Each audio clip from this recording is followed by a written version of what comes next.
Здравствуйте, уважаемые коллеги, библиографы, библиотекари. Давайте начнем. 10 часов уже. Постепенно, наверное, народ будет подключаться к нашему разговору. В этом году мы планировали, конечно, провести семинар в режиме у нас, в библиотеке, стационарно. Но, к сожалению, в связи с ограничением приходится проводить удаленно. Поэтому сократили мы немножко программу, оставили самый минимум. Но занятия будут проходить 2 дня, по 2-3 часа. Если у вас будут возникать какие-то вопросы в процессе лекции, то пишите в чат, в конце постараемся мы ответить. Если вопросы у кого-то есть, но не решились задать, можно написать на мой электронный адрес или позвонить по телефону 255 422, добавочный 551, но в конце, на следующем занятии, завтра, я размещу эту информацию на слайде. На последнем занятии также будут даны контакты, и тема нашего сегодняшнего семинара – составительская деятельность библиотеки. Меня зовут Нестерова Нина Александровна. Я со многими уже, конечно, знакомы, меня знают, поэтому, может быть, и новенькие будут подключаться, я очень на это надеюсь.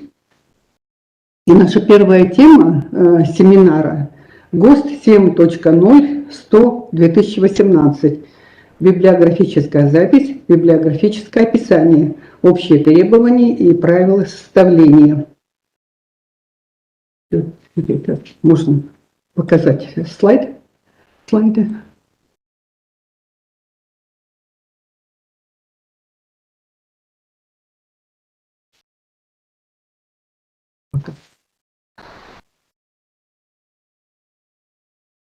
Давайте начнем.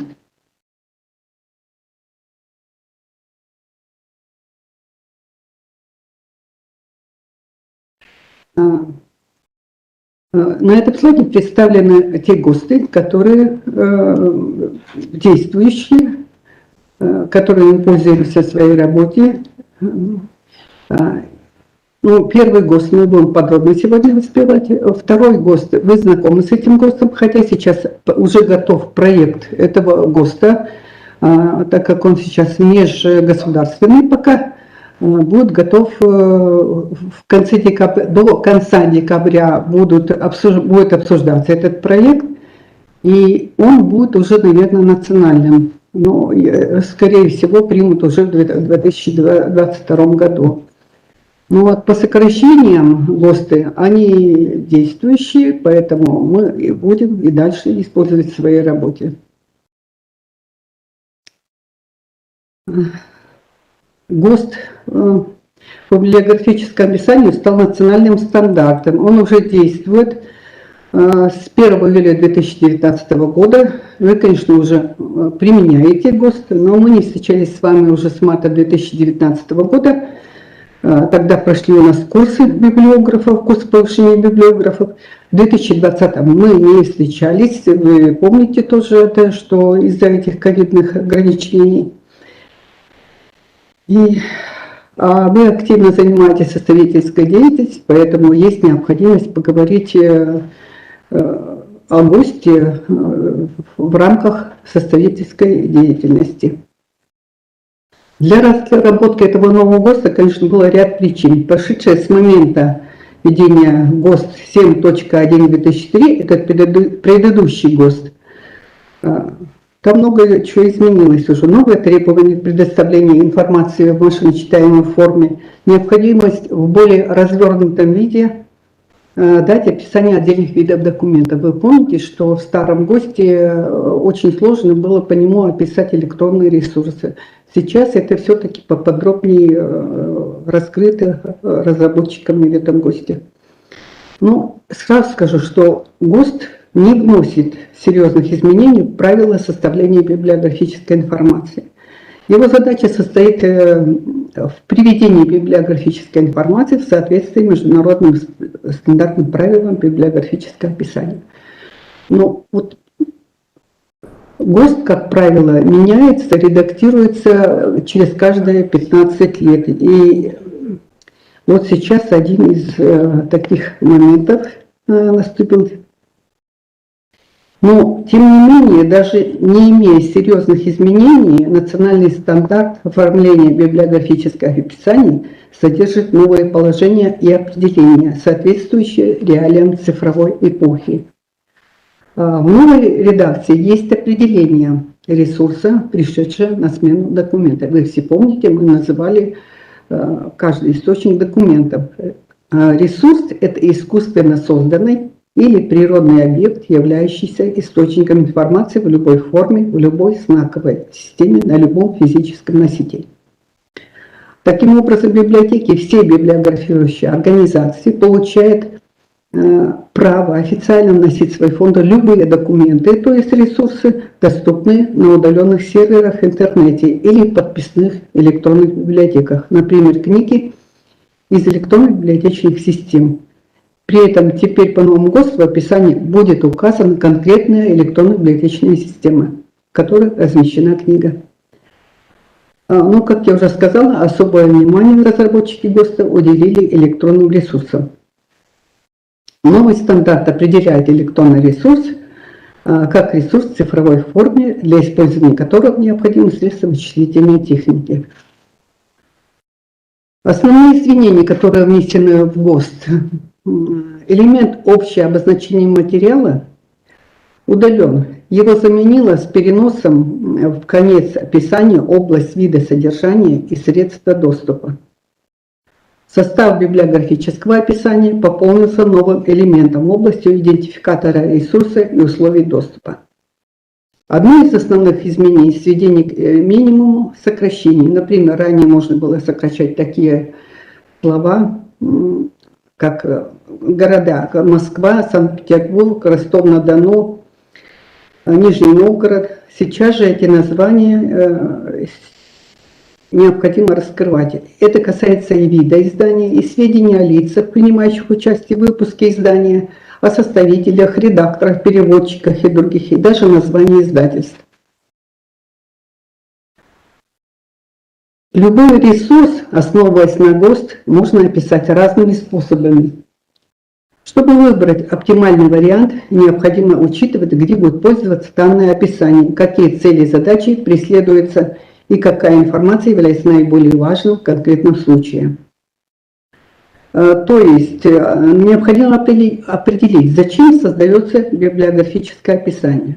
Например, для виртуальной справки описание должно позволять идентифицировать публикацию, чтобы можно по этому описанию понять, что за это описание какого именно документа, ресурса. Должно позволять идентифицировать публикацию.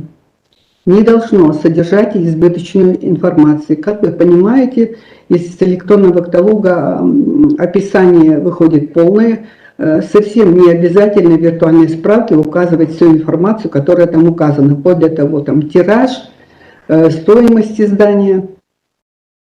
И это описание должно позволять сделать вывод о релевантности публикации научным задачам.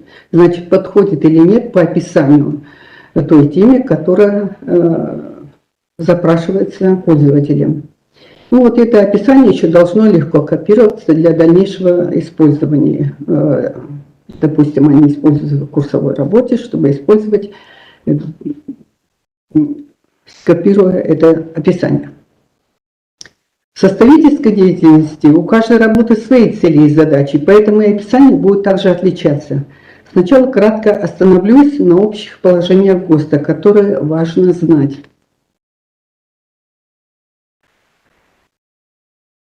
Объектами составления библиографического описания являются все виды опубликованных и неопубликованных ресурсов на любых физических носителях. Книги, нотные издания, картографические, аудиовизуальные, изобразительные, сериальные, нормативные, технические документы, неопубликованные ресурсы, интегрируемые, электронные, микроформные и другие ресурсы. И составной частью ресурсов группа однородных и разнородных ресурсов, которые в нашей составительской деятельности часто используются. Библиографическая запись, это вы тоже знаете, но я напомню еще раз, включает заголовок, термины индексирования, аннотацию, ну, рефератом мы не пользуемся, как правило, шифры хранения ресурса, дату завершения обработки ресурса, сведения служебного характера. Но мы сейчас будем говорить о биографическом описании. В это описание входят следующие области. Это вы тоже знаете. Те области, которые входили, они так и остались. Кроме двух, я уже как вначале сказала, область идентификатора и область вида содержания средства доступа. Я перечислять не буду, все они тут даны. Все области. Мы на каждой области сейчас кратко остановимся.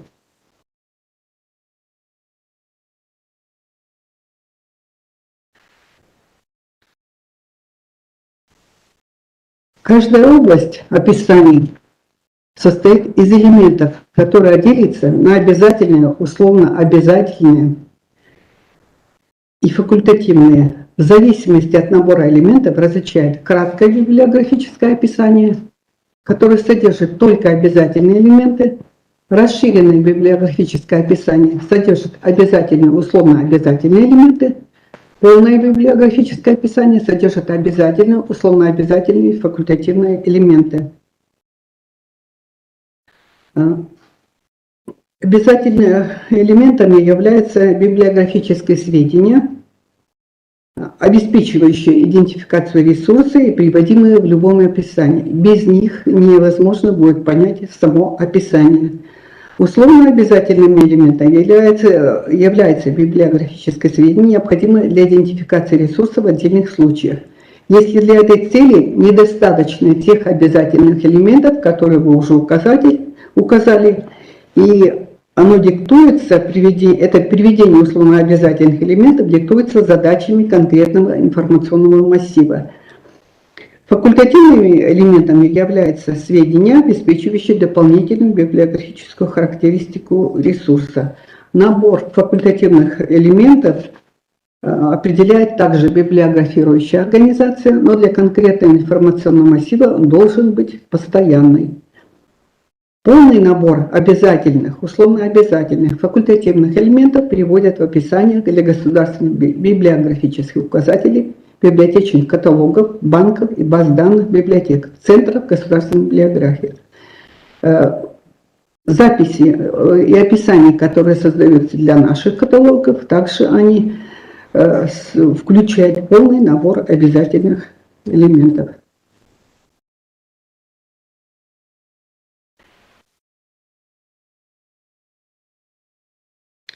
Пунктуация в библиографическом описании выполняет две функции: обычные грамматические знаков препинания и знаков предписанной пунктуации. Вы это знаете, это уже было и в том ГОСТе. Поэтому предписанная пунктуация способствует распознаванию отдельных элементов в описаниях на разных языках, выходных формах традиционной и машиночитаемой каталогизации.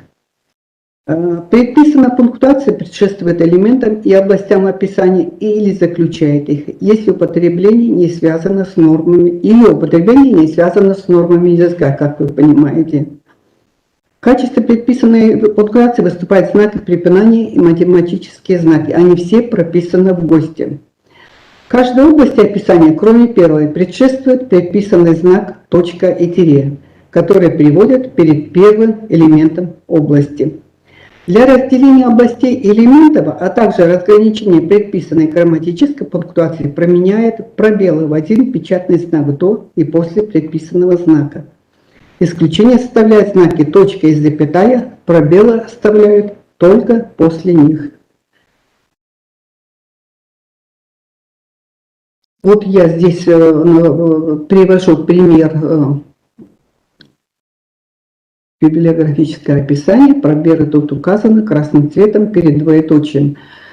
Пробел после двоеточия пробел. Это предписанный знак, двоеточие. Двоеточие есть и в грамматике, как вы понимаете, но там пробела не будет перед двоеточием, только после. Ну и вот еще перед выходных данных, после места издания, тоже пробел, а потом двоеточие. Ну, в общем-то, это все вам знакомо. Просто не всегда как-то следует этому правилу.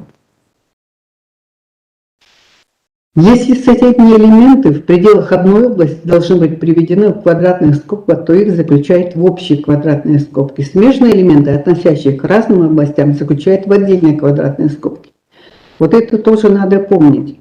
Вот здесь посмотрите, то, что красным выделено, это область, область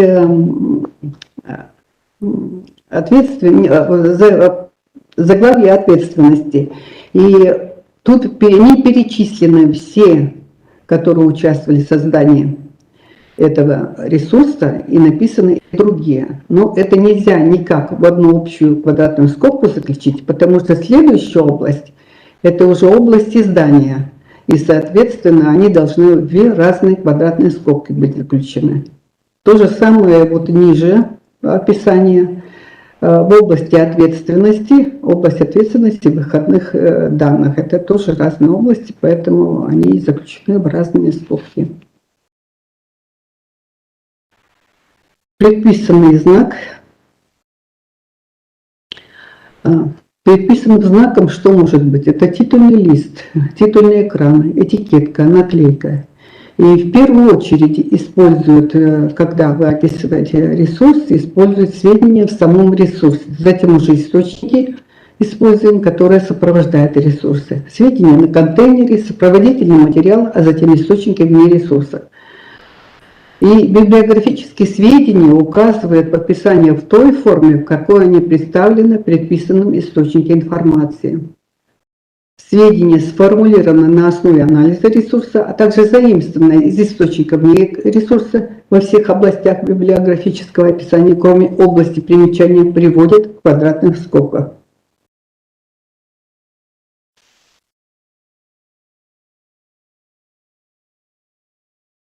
Язык библиографического описания, как правило, соответствует языку выходных сведений ресурса. Отдельные элементы в описании могут быть приведены на государственном языке Российской Федерации или на государственном официальном языке, языках субъекта Российской Федерации, в котором находится библиографирующая организация.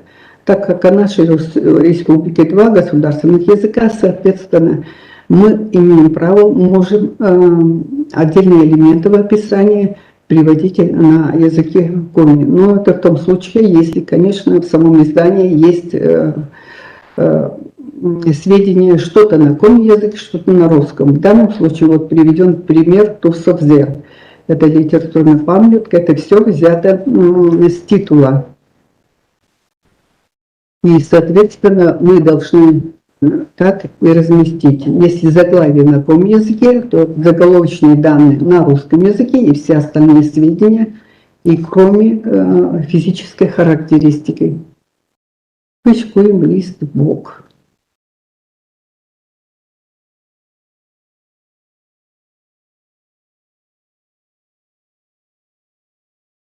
И язык описания, вот мы же пользуемся часто составную часть ресурса описываем, поэтому там часто встречается, что язык описания составной части не совпадает с языком самого ресурса. Вот в данном случае приведен пример.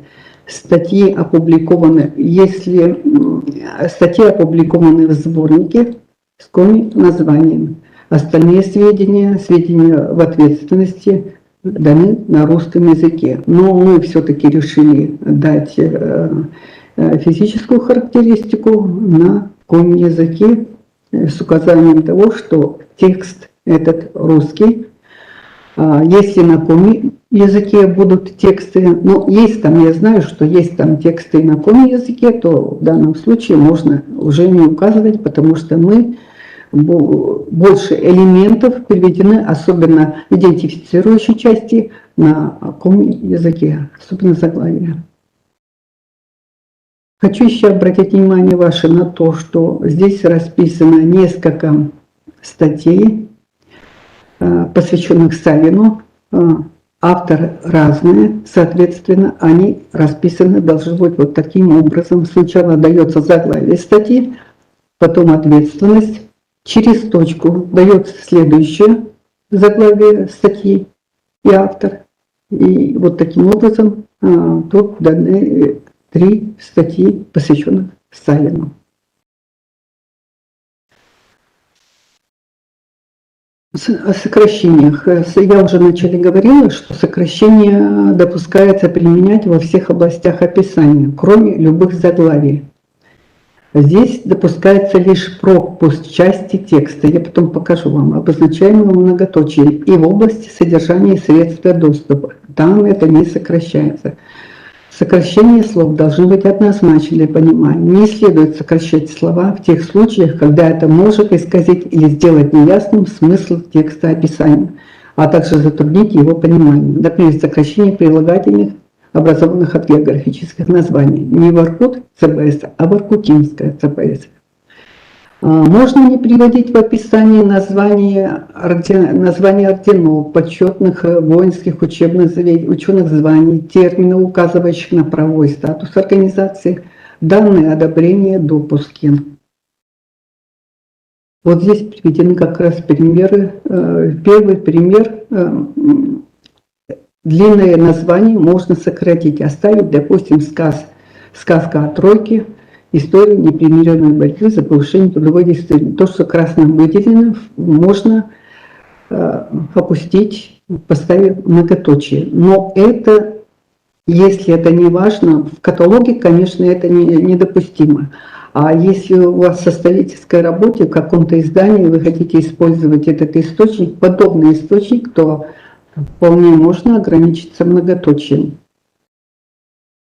Во втором случае можно опустить рекомендованное Министерством образования и науки и звание под редакцией профессора. То, что красным выделено, да, вполне можно опустить.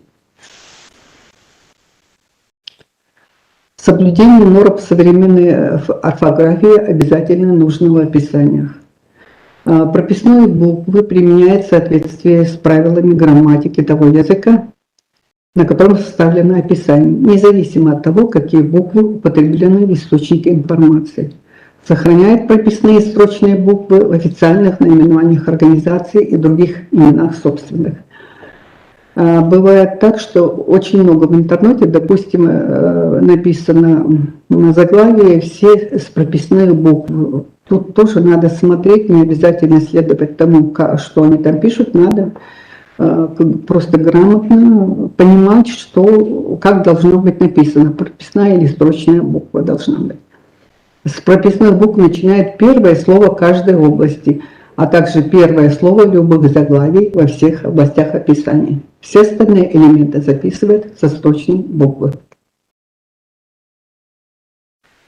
Числительные в библиографическом описании, как правило, приводят в том виде, в каком они представлены в источнике информации, но римские цифры, числительные в словесной форме, заменяют арабскими цифрами при обозначении количества актов, классов, номеров, маршрутов, порядковых номеров издания, порядковых номеров музыкальных произведений, год и дата выхода распространения ресурса, это обязательно. Сведения, все обязательно, надо следовать этому правилу.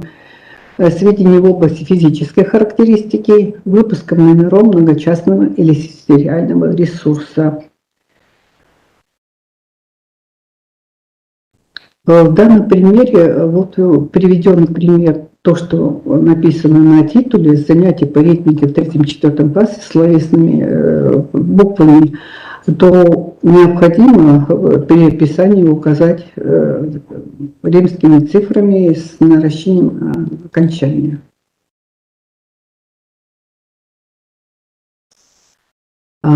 Порядковые числительные приводят, как правило, с наращением окончания по правилам грамматики языка. Без наращения окончаний приводят порядковые номера томов, глав, страниц, классов, курсов. Если родовое слово, том, глава и так прочее предшествует порядковому номеру, и страницы в том числе. Видите? Но если, вот, допустим, пагинации несколько, и пагинация отмечена римскими цифрами, то это возможно, допустим, 2 страницы даны в квадратных скобках, но об этом мы еще дальше поговорим. Не указаны страницы в ресурсе, поэтому квадратные скобки взяты. 19 страниц римскими цифрами указаны, и далее вот страницы и иллюстрации уже в том же ресурсе. Койма днебок мы указываем на коме языке, потому что по грамматике коме языка родовое слово должно быть после цифровых показателей. Ну, конечно, тут надо бы наращение. Но у нас мы не все знаем так хорошо коме язык, чтобы не ошибиться, лучше уж мы пока не будем ставить. Может быть, когда-то и придем к этому, что будем ставить. Но лишнюю ошибку не хочется делать. В зависимости от структуры описания различает одноуровневое и многоуровневое библиографическое описание. Одноуровневое содержит описание один уровень, его составляет на одночастный ресурс, завершенный многочастный ресурс в целом, отдельную единицу, а также группу единиц многочастного ресурса. Многоуровневое описание содержит 2 уровня и более. Его составляет многочастный ресурс в целом, либо на отдельную единицу, а также группа единиц многочастного ресурса. Это когда несколько томов, допустим, многотомное издание вы хотите расписать, или несколько томов из многотомного издания. Библиографическое описание составной части ресурса содержит 1 уровень, но включает 2 ряда сведений о составной части и о ресурсе, в котором она помещена. Тут я представила область заглавия и сведения об ответственности, которые необходимо отражать в этой области. Но если основное заглавие – это обязательный элемент, параллельное заглавие – это условный, ну я не буду об этом так подробно останавливаться, но если основное заглавие есть, и вы хотите еще отразить параллельное заглавие, если оно есть, бывает так, что параллельное заглавие только в заглавии, а на самом деле сам текст на одном языке. Вот это тоже надо иметь. Поэтому в данном случае можно было бы и не приводить параллельное заглавие. Ну и сведения, относящиеся к заглавию, это тоже условный элемент по этому ГОСТу. Но я считаю, что в некоторых случаях, не только в некоторых, в большинстве случаев все-таки это надо, потому что, указывая заглавие, бывает непонятно, что это такое, то ли это статья, то ли это какое-то художественное произведение, то ли еще какое. Поэтому жанр, вид издания, я думаю, что это обязательно надо указывать.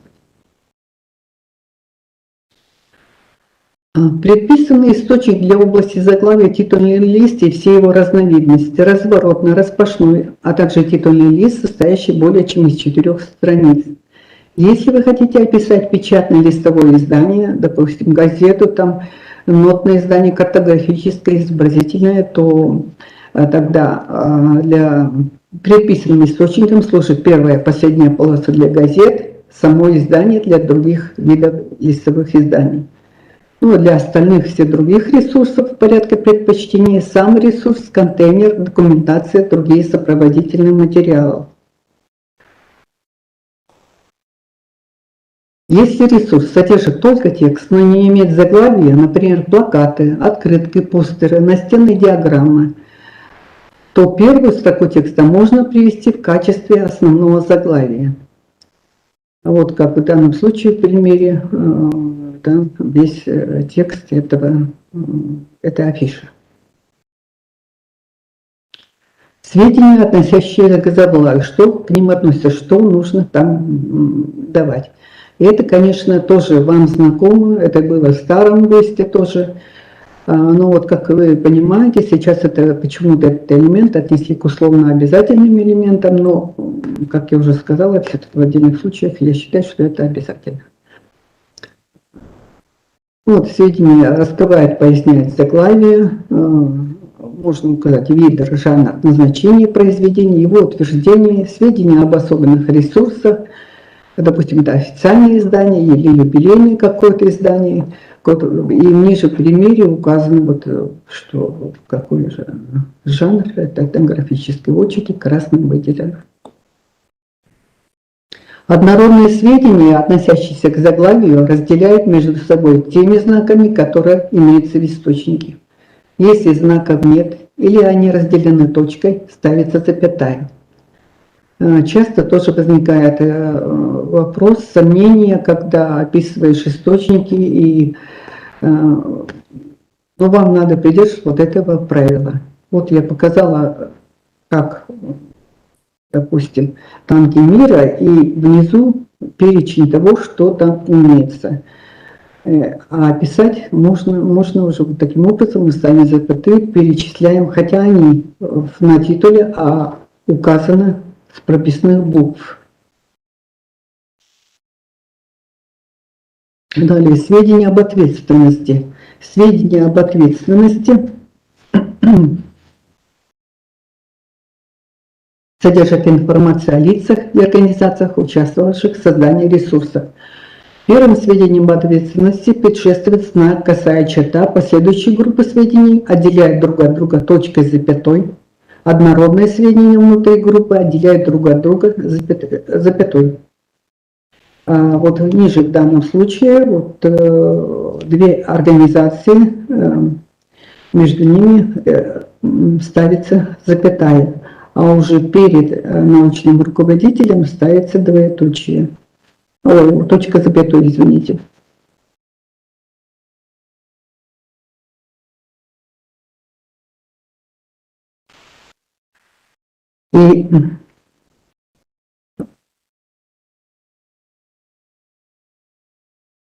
И в ответственность вы должны переводить так, как даны они в источнике. Не надо ничего там переделывать, то как даны они, их роль в создании этого ресурса, как они приведены, так и нужно давать в источнике.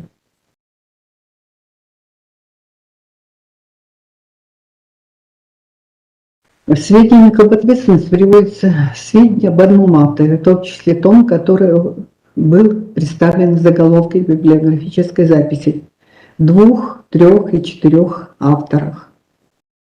Если раньше мы приводили только 3 авторов, то 4 авторов мы сейчас должны приводить по этому ГОСТу в ответственности, как вот в данном случае в первом примере. Но в заголовке первого автора не будет, как в других случаях, когда 1, 2 или 3 автора. Мы тогда приводим автора в заголовке перед заглавием, то когда 4 автора, там не приводит. Если автора больше 4, приводят имена первых 3 со словами «и другие» в квадратных скобках, например, аналитико-синтетическая переработка. И здесь, видимо, там 5 или 6 авторов. Вот они, первые 3 автора даны, и другие в квадратных скобках. В сведениях об ответственности приводятся сведения о 2 организациях, имена одного или 2 из каждой категории лиц, редакторы, составители, переводчики, выполняющие одну и ту же функцию. Если поконкретнее, вот допустим, там 2 организации, вы указываете, но далее там автора, допустим, нет, и указываете составителя. Если составителей много, можно 1 или 2 указать из этой категории. Могут быть там редакторы указаны, поэтому тоже 1 или 2 редакторов указывают. Но редко бывает, потому что мы все-таки в издательской деятельности это сокращаем, и не всегда, может быть, это и необходимо для идентификации документа. Но вот это правило существует в ГОСТе. Если больше 3 организаций, приводят наименование первой организации, первого лица из каждой категории со словами «и другие» в квадратных скобках. Допускается приводить сведения обо всех авторах, организациях и лицах из каждой категории, указанной выше. Это тоже возможно. если вы не хотите сокращать, хотите всех. Но организация структурными подразделениями считается одной единицей, поэтому вот если, допустим, мы указываем Национальная библиотека Республики Коми, библиографический отдел, это будет одной единицей считаться, но будет указываться через запятую. Как в данном случае Российская академия наук, Институт общей физики, это подразделение, которое подчиняется Российской академии наук, они даны через запятую. Во втором случае Институт языка и литературы, это, видимо, так и дано, они не по-другому, бывает по-другому дано. Коми научный центр, Российская академия наук, Уральское отделение, Коми научный центр, Институт языка, литературы и истории. В данном случае дано, видимо, так, Институт языка, литературы и истории Коми научного центра. Далее идет отдел языка, литературы и фольклора. И составители уже отделяются точкой, запятой, и, видимо, их там много в этом издании, в этом ресурсе, и, соответственно, дано в квадратных скобках и другие. Последний ресурс, видимо, там много организаций, которые принимали участие в создании ресурса, и сразу дано только одно министерство, остальные и другие. Но вы, если вы хотите все-таки сохранить информацию о них, то это можно дать в примечании. Область издания. Область издания – это, конечно, важный момент, обязательный элемент, поэтому необходимо тоже указывать сведения об издании. Это может быть второе издание какое-то, исправленное издание, там, репринтное издание, вы все это указываете. Приводят издания тоже в формулировках и в последовательности, имеющихся предписанными источниками информации. Порядковый номер, указанный в цифровой или словесной форме, записывает арабскими цифрами с добавлением окончания согласно правилам грамматики соответствующего языка. Сведения издания об издании могут быть сформулированы, если известно, что в данном издании имеется существенное отличие от предыдущих изданий. А, допустим, это не указано на титуле, что это все-таки дополнено чем-то. Но вы выяснили в процессе анализа этого ресурса и, соответственно, можете сформулировать, ну и вы даете уже эту информацию в квадратных скобках. Пример вот даны тут второе издание, факсимильное издание, новая версия, перепечатка. То, что дано в квадратных скобках, это значит сформулировано уже составителем описания. Специфическая область материала или вида ресурса. Но эта область используется при составлении описания картографических нотных сериальных ресурсов. Может, это не так часто встречается в нашей практике, но они есть. И содержит это математические данные для картографических ресурсов, сведения о форме изложения нотного текста для нотных ресурсов и сведения о нумерации для сериальных ресурсов.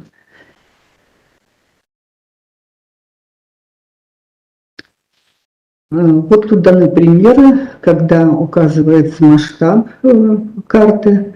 Далее вот сведения о форме изложения нотного текста, то, что красным выделено. Сведения о нумерации для сериальных изданий ресурсов. Красным указан год, дата, начало выпуска этой газеты. И далее пробел, тире, еще раз пробел и 4 пробела для знака соответствующего, что это издание еще продолжается издаваться, соответственно, мы оставляем 4 пробел, 4 знака еще. Область публикации, производства, распространения ресурса. Место публикации, производства и распространения – это, конечно, обязательный элемент тоже. Первое место публикации – это тоже обязательный элемент. Ну, я не буду перечислять, это вам все понятно, это всегда было. Тут даже изменений каких-то, может быть, нет, потому что и старый ГОСТ уже, по старому ГОСТу название места публикации уже приводилось в форме падежа в таком, в котором они были даны в источнике. Как дано вот на титуле, так они это приведены тот пример. Если указано несколько мест публикации, это тоже бывает, то приводят название, выделено полиграфическим способом или указанные первым предписанным источники информации. Опущенные сведения отмечают сокращением МИДР или его эквивалентов на латинском языке, приводимые, конечно, в квадратных скобках. Вот тут видите Санкт-Петербург и другие. Вот там другие. Могут быть приведены названия второго и последующих мест публикации, и они отделяются друг от друга предписанным знаком точка с запятой. Вы видите, тут точка с запятой перед этим знаком и после. Запомните, что между местами издания, если их несколько, отделяются они точкой с запятой, потому что в издателе это другие знаки. Мы еще дойдем сейчас до этого.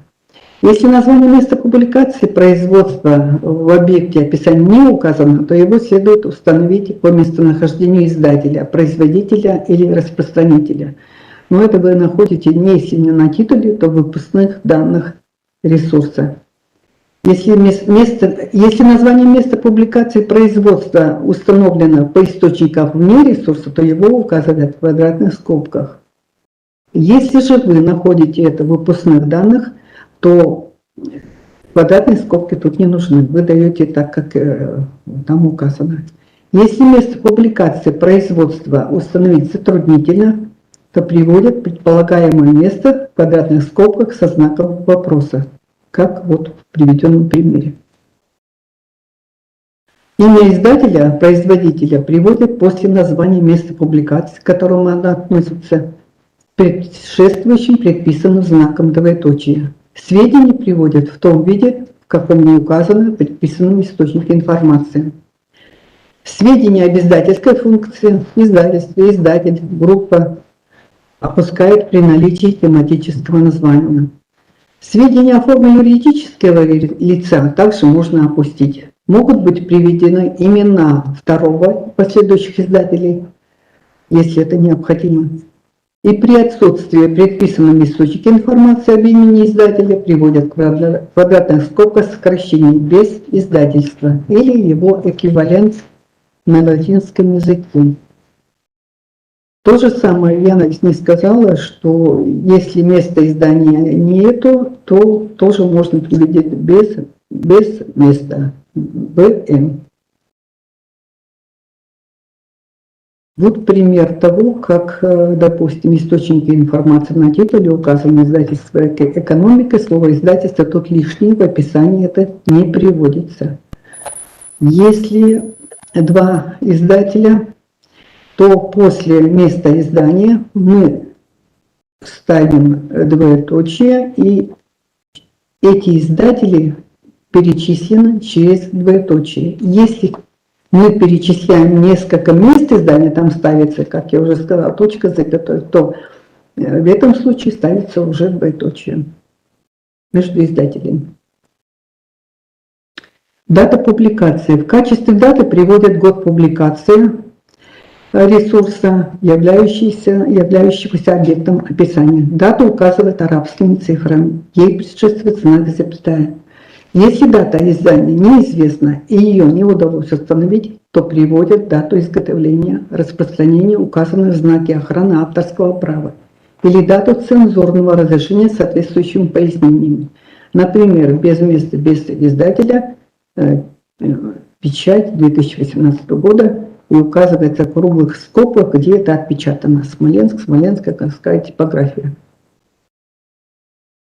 Если в предписанном источнике информации не указаны даты, связанные с публикацией ресурса, то приводят предполагаемую дату издания с соответствующими пояснениями, если это необходимо. Обозначение без года не приводят. Вот это надо запомнить. Особенно с электронных, когда вы будете описывать электронные ресурсы, там часто очень сложно определить год создания документа. Поэтому вот надо выходить, исходя из тех рекомендаций этого ГОСТа. Может быть под вопросом или две даты может быть указаны. Между, если это старое какое-то издание и нету готового издания, то тоже на основе анализа ресурса можно определить какие-то приблизительные даты.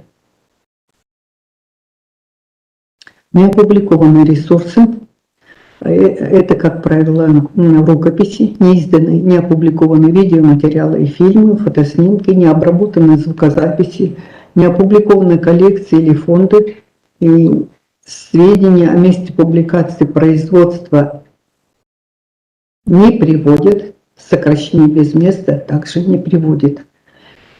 Этих документов сейчас много в библиотеках, они собирают, классифицируют, и, соответственно, вот надо иметь в виду, что места там не будет, хотя можно, конечно, определить, допустим, человек жил все время там в каком-то Погостино, допустим, и он там работал, творил, там рукописи были найдены и переданы в библиотеку там или куда-то. Соответственно, вроде как и можно указать, что это там создано, но вот ГОСТ пишет, что это не приводит без места и даже место издания. Ну, потому что издания как такового не было. Просто создан документ в таком-то году. Это может быть указано, год создания можно указать. Соответственно, издателя также не будет. Вот ниже приведен пример такого неопубликованного документа. Область серии. Данная область содержит следующие сведения. Это основное заглавие, параллельные заглавия, обязательный элемент – это основное заглавие серии. Мы это должны указывать. Это обычно, как правило, приведено на титульной странице. И сведения области серии и многочастного монографического ресурса приводят в круглых скобках. Вот это красно выделено. Область физической характеристики содержит обозначение физической формы, в которой представлен объект описания, объем и при необходимости размер ресурса. Но это вы тоже знаете, тут ничего такого нет. Если только вот для печатного издания это понятно, а для тех других ресурсов их можно указывать цифрой, последней цифрой. Нет, все-таки это надо сказать.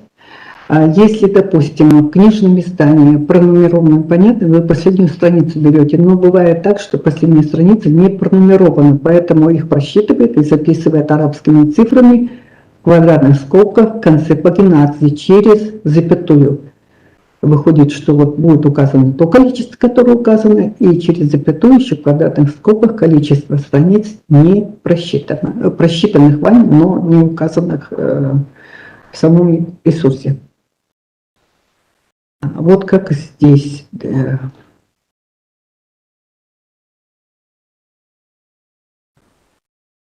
И другие ресурсы, вот я начала, это, нет, я вернусь сейчас, это, я уже дальше пошла. Ой, как мне вернуться назад? Назад немножко. Еще. Все. И другие ресурсы вы тут видите, если вначале указаны страницы на книжные печатные издания, то ниже уже другие ресурсы.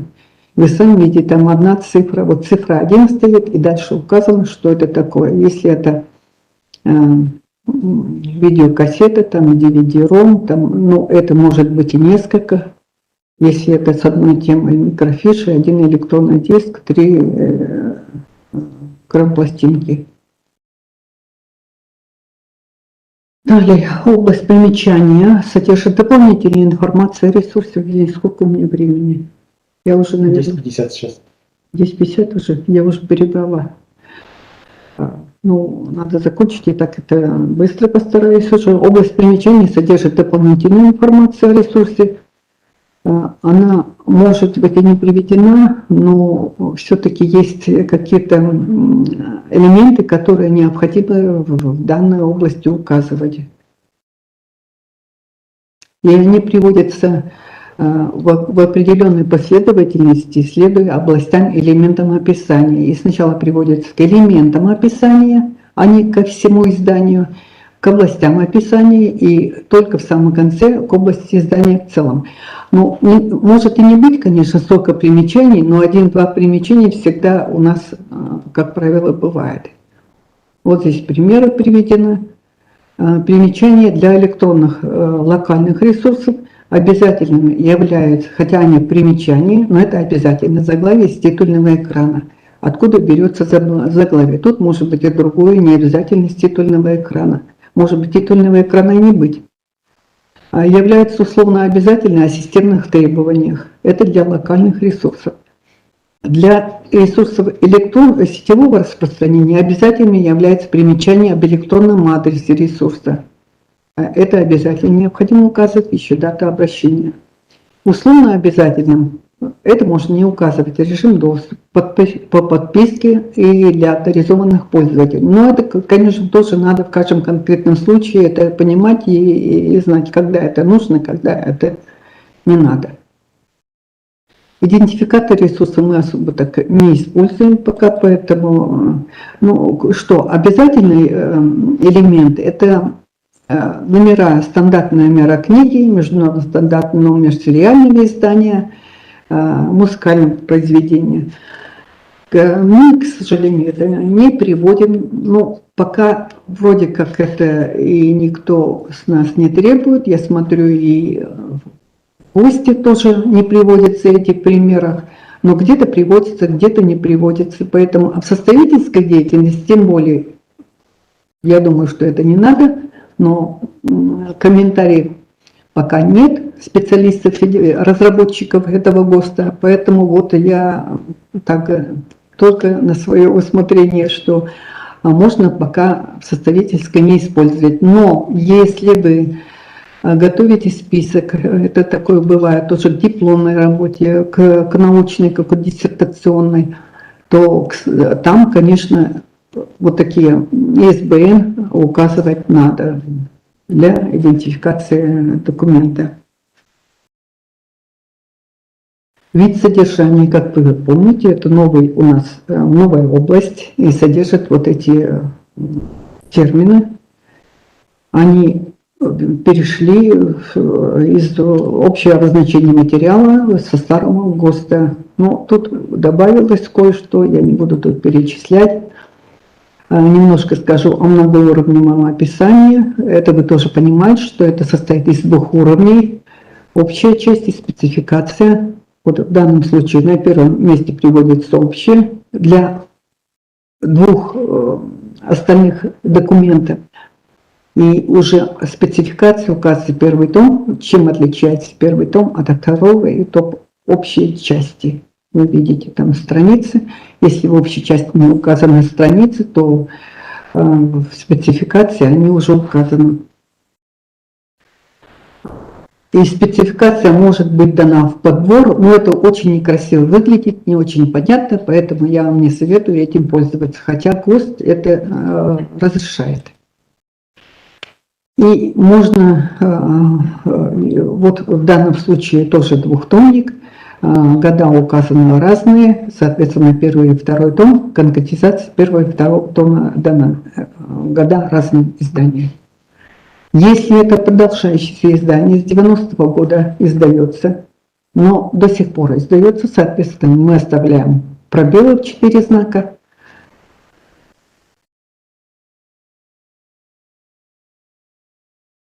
Ну и составной части ресурса. Это тоже мы очень активно используем это описание, особенно составительской деятельности. Книг не так много, допустим, по темам, которые вы создаете, разрабатываете издание, то используем больше всего описание части ресурса. Ну, из чего состоит, тут ничего не изменилось, только лишь название. Первая часть до 2 косых называется «Сведения о составной части». Далее соединительный элемент 2 косые и сведения об идентифицирующем ресурсе. Сведения о местоположении составной части ресурса, это уже было. Ну и примечание. Вот и схема, краткая схема этого описания.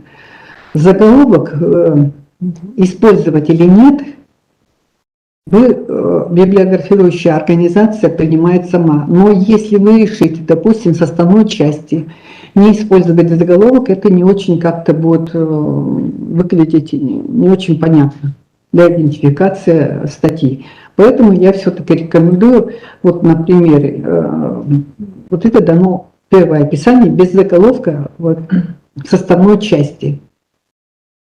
Автор указан только в ответственности. Это немножко непонятно. Мы так не привыкли к этому. Поэтому все-таки я рекомендую давать заголовки сдобного. Ой, опять не... Иван опять переключила, не досказала. Ой, ага, спасибо. Нет.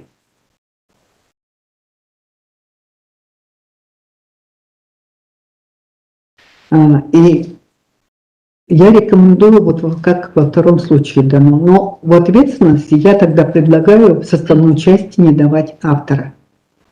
А по-другому уже построить можно в идентифицирующей части. Вот как вы тут видите, автор указан в ответственности. И лучше вот так и делать.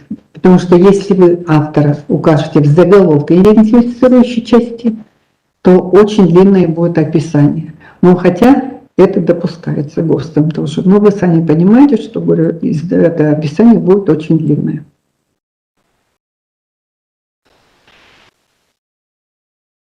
Ну, сведения, если совпадают, а совпадают у нас в одном случае, когда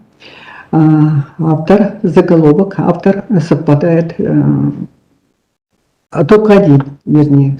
У Мальцева, допустим, заголовки, и в ответственности, соответственно, Мальцева должна быть. Мы можем ответственность это опустить, как я уже сказала. Это в составной части.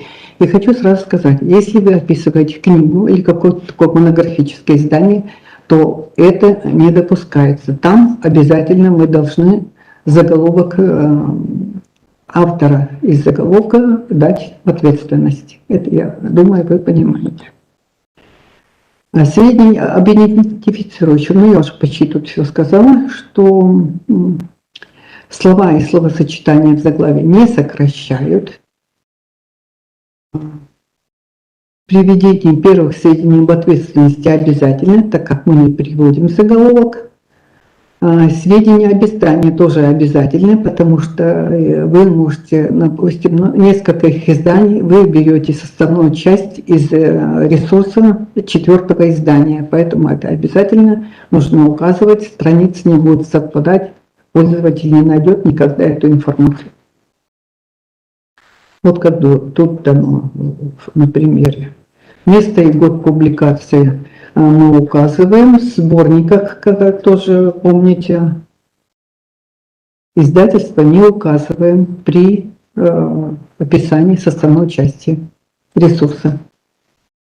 Если идентифицирующий ресурс является периодическим, то указываем место издания, потому что иначе трудно будет идентифицировать. Местоположение – это как если в книге, в монографическом издании мы указываем количество, то здесь от и до по 12 предшествует сокращение S. Оно стоит в начале, потому как родовое слово только в сокращенном виде. Если на коми-языке мы переносим, по грамматике коми-языка переносим после цифровых показателей. И между ними, между первой и последней страницами стоит знак тире. Это вы тоже знаете. Ну, ненумерованные страницы вы просчитываете, заключаете квадратные скобки. Вот как в данном случае на примере. В случае, если необходимо указать порядковый номер пагинации, разделы в сборнике или сериальном ресурсе его приводят в круглых скобках. Ну, это может быть чаще, но бывает такое, что когда расписываете статьи или художественное произведение, допустим, из литературной газеты, из литературной России, там часто попадаются такие рубрики, не всегда трудно определить, где найти, там есть приложения, и они имеют свои выпуски, как вы знаете, и, соответственно, очень сложно бывает найти источник. Но я хотела еще, конечно, показать и все примеры, как описывается, но, может быть, смысла нет здесь приводить, я потом это сделаю обычным вордовским текстом и дам на сайте коллегам, чтобы вам можно было смотреть, приводить, смотреть это, когда будете описывать случаи затруднений, могли бы туда заглядывать. Но я бы хотела все-таки показать несколько электронных ресурсов, которые это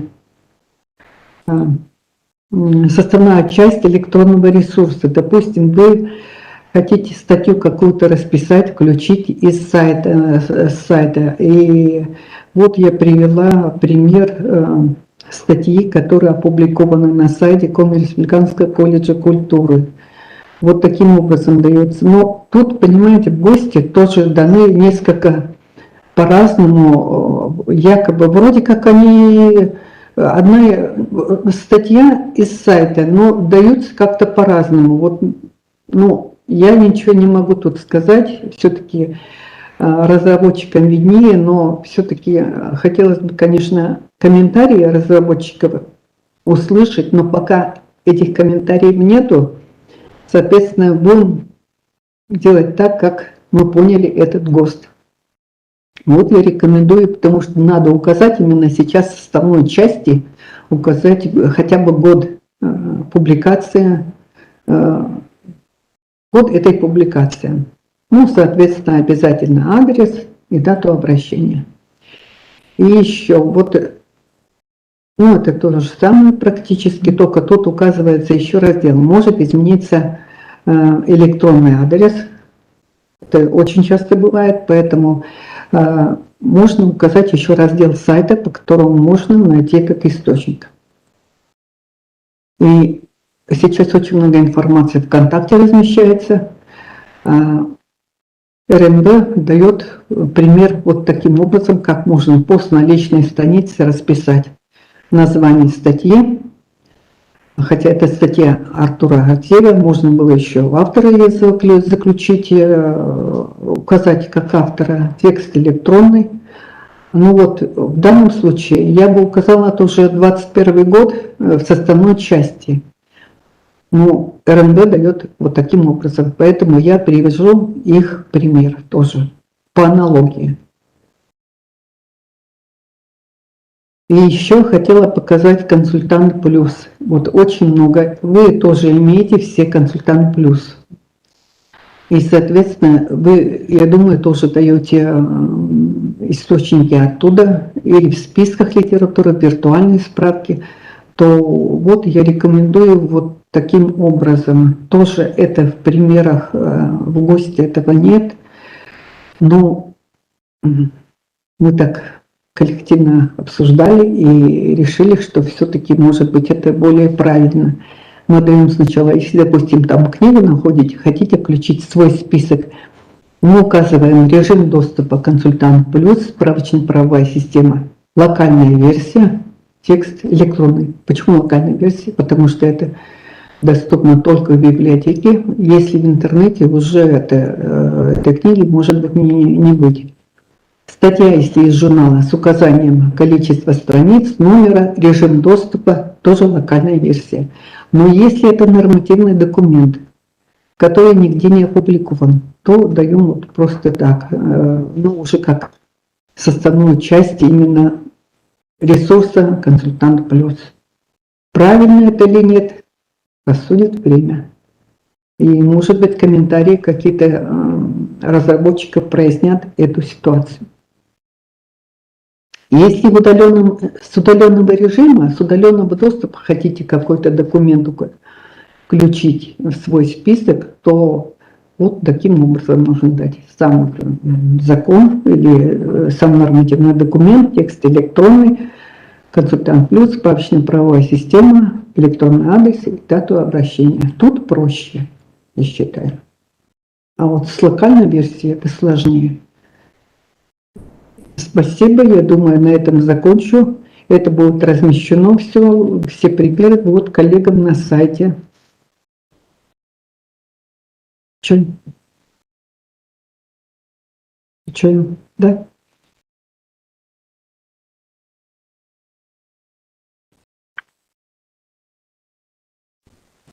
Сейчас я хочу передать слово, я задержала, конечно, вас, хочу передать слово Светлане Ивановне Клещенко, главному библиографу библиографического отдела.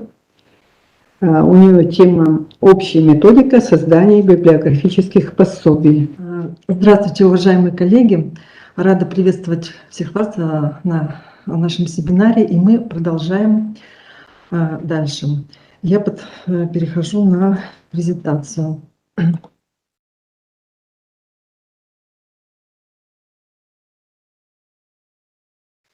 Итак, тема моего выступления – общая методика создания библиографических пособий.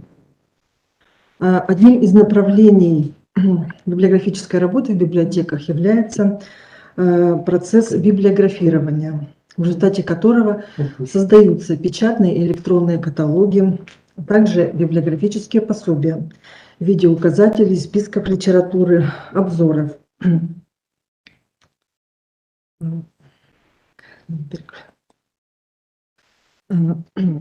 Библиографическое пособие представляет собой упорядоченное множество библиографических записей, объединенных единством замысла, назначения, формы и содержания, заключенной в пособии библиографической информации. Начиная работу по созданию пособий, прежде всего необходимо, конечно же, иметь представление об общих методах библиографирования, то есть правилах составления библиографического пособия, которых необходимо придерживаться на протяжении всей работы при подготовке пособия любого вида и объема. Процесс подготовки пособия состоит из 3 этапов. Значит, подготовительный этап.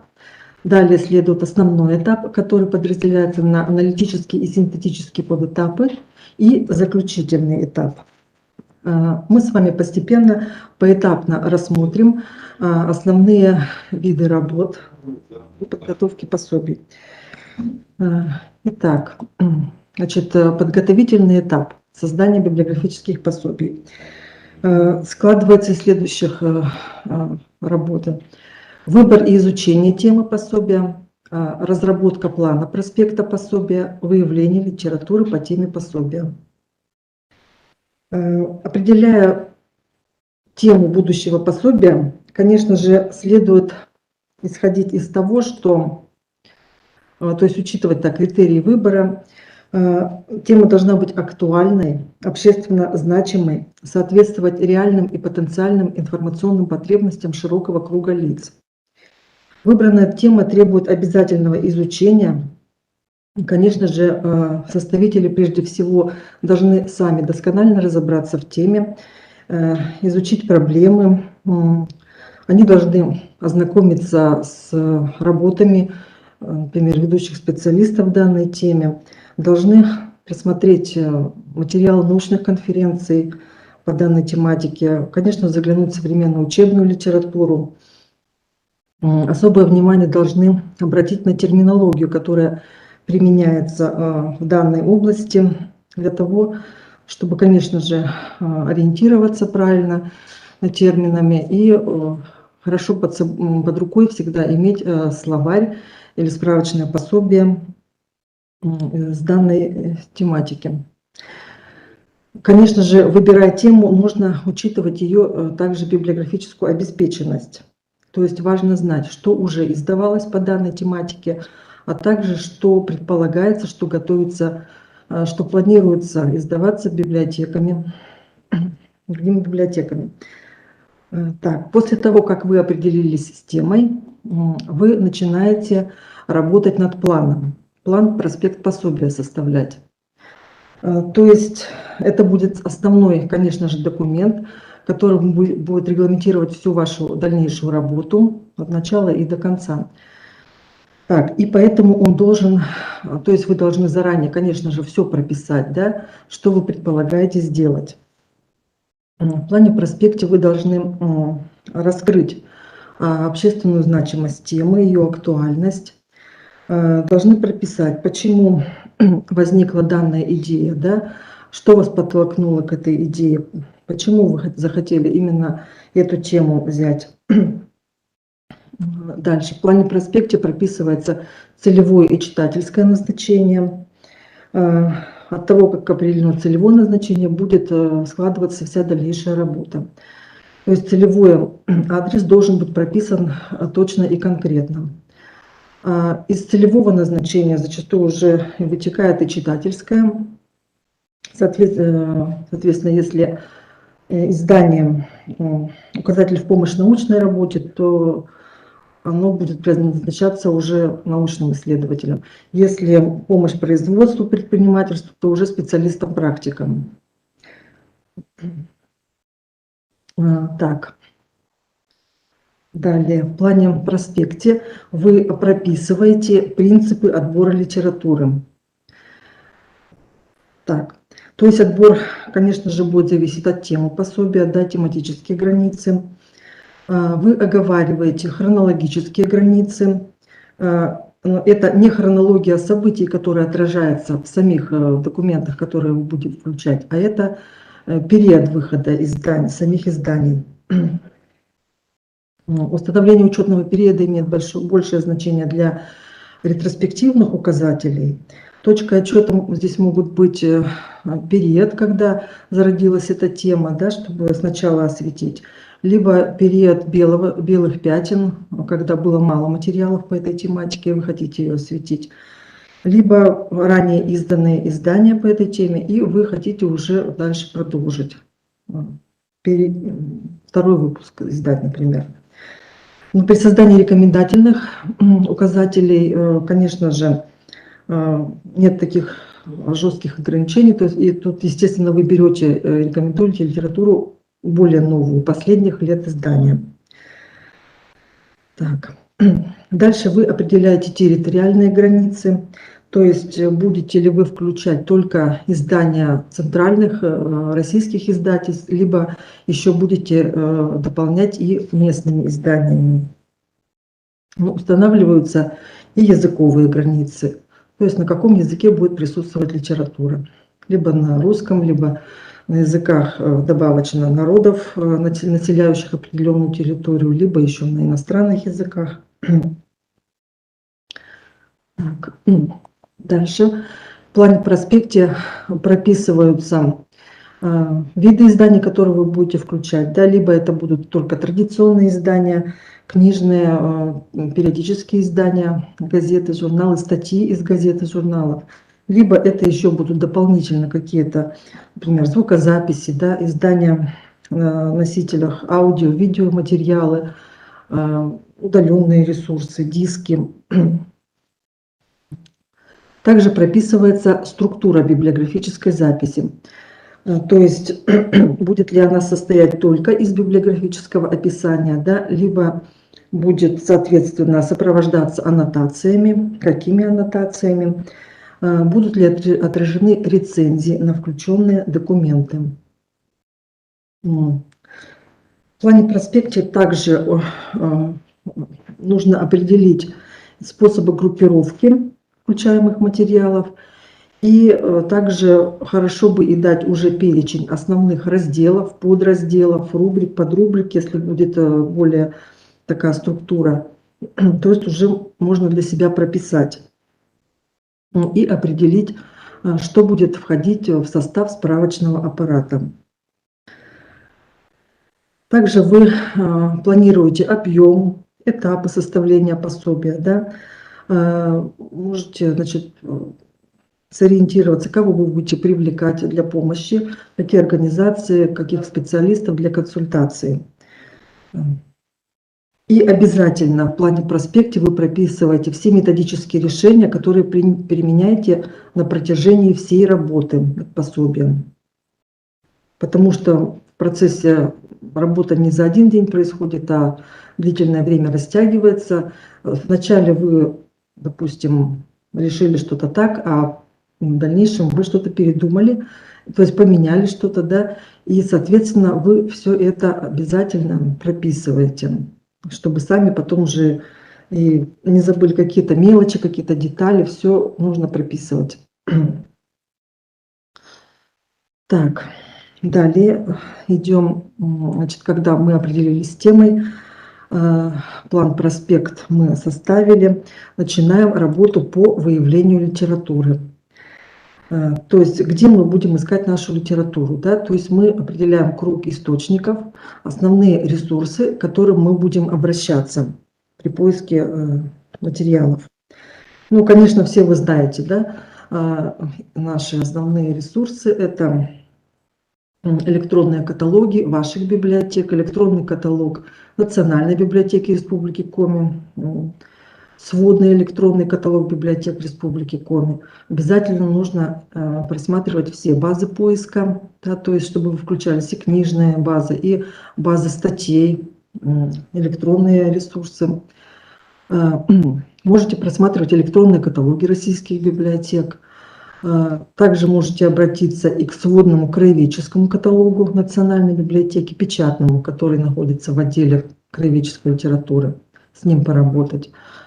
Полнотекстовые электронные ресурсы открытого доступа, краеведческие ресурсы открытого доступа. О них более подробно вы познакомитесь в следующей лекции.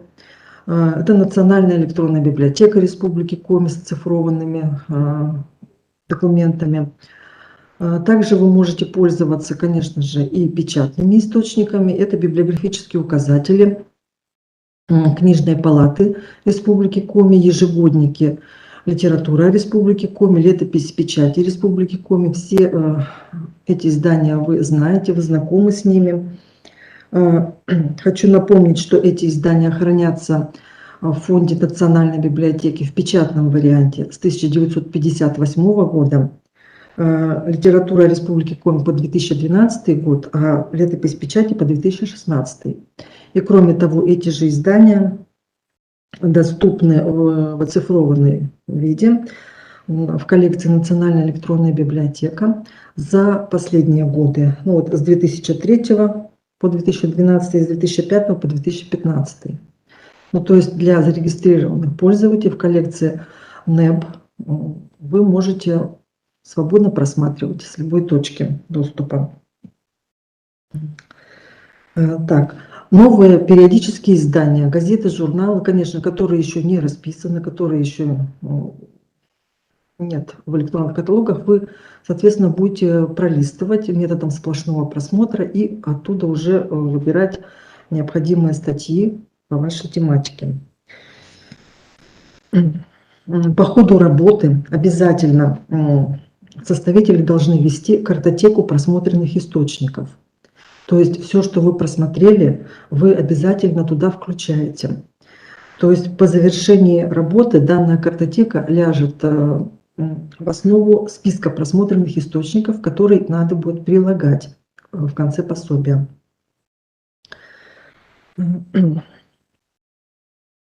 Итак, переходим ко второму этапу. Основной этап создания пособий, его часть – это аналитический подэтап. Значит, когда вы определились с источниками, отобрали, вы, конечно же, знакомитесь с каждым источником, то есть проводите общий библиографический анализ каждого документа. Вы знакомитесь в девизу с каждым источником, значит, с титульным листом в книжном варианте, с титульным экраном в электронном документе, да, с аннотациями, с комментариями, с примечаниями, то есть полное знакомство с документом идет обязательно, да. И, конечно же, оцениваете соответствие документа целевому читательскому назначению. Далее вы составляете, опять же, по титульному листу, составляете библиографические описания на каждый источник, который будете включать. То есть об этом вам уже подробно сказала Нина Александровна в предыдущей лекции. Все описания должны соответствовать действующим ГОСТам. Далее вы осуществляете процесс аннотирования или реферирования. Ну, поскольку рефераты составляют обычно крупные институты, да, а мы занимаемся составлением аннотаций, поэтому с вами рассмотрим процесс аннотирования. Итак, аннотация – это краткая характеристика документа, его части или группы документов с точки зрения назначения, содержания, формы и других особенностей. По своему назначению аннотации делятся на справочные и рекомендательные. Справочная аннотация уточняет неясное заглавие и сообщает сведения об авторе, содержании, жанре и других особенностях документа, которые отсутствуют в библиографическом описании. То есть она не должна повторять те сведения, которые есть в заглавии, а должна уточнить, дополнить. Справочные аннотации, они обычно краткие, могут быть разного объема от 2-3 слов до 10-15 строк. Ну, они, конечно, краткие, потому что предназначены для беглого просмотра и быстрого их восприятия. Рекомендательные аннотации, они уже более объемные, они характеризуют и оценивают документ, исходя из потребностей, уровня подготовки, возраста и других особенностей той группы читателей, которой будет адресовано данное пособие. Рекомендательная аннотация призвана предлагать, продвигать, пропагандировать, да, документы, поэтому ее отличает ярко выраженный оценочный характер. То есть охарактеризовать произведение значит, значит сказать, почему данная книга будет интересна, полезна читателю, что он может подчеркнуть из нее, да, и как может использовать в своей работе. Так. В процессе работы библиографы сформулировали так называемый кодекс требований к аннотациям, сложился такой кодекс. Что он включает? Следующее положение.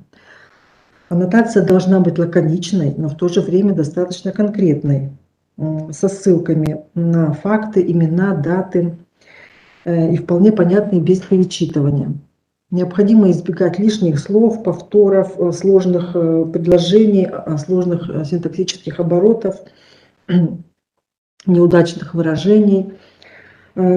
Следует исключить стандартные формулировки типа автор рассказывает, автор повествует, и не следует начинать аннотации с предлога «о». Аннотация не должна повторять сведения, содержащихся в заглавии, перефразировать их, а должна дополнять. Для каждой записи желательно придерживаться примерно одинакового объема аннотаций и соблюдать логический порядок приводимых сведений, независимо от того, в каком месте они даны в документе. Научная терминология, применяемая в аннотации, должна быть общепринятой, соответствовать современному уровню знаний. Если приводятся малоизвестные устаревшие термины, их нужно пояснить. Ну и аннотация должна оправдывать и подтверждать отнесение работы к определенному разделу пособия.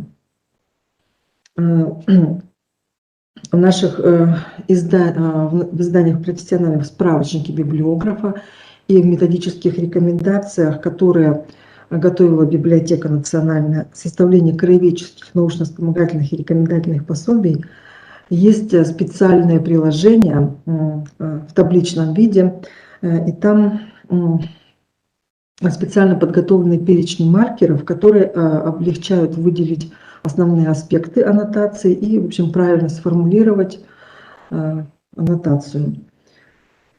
Можете обращаться к ним.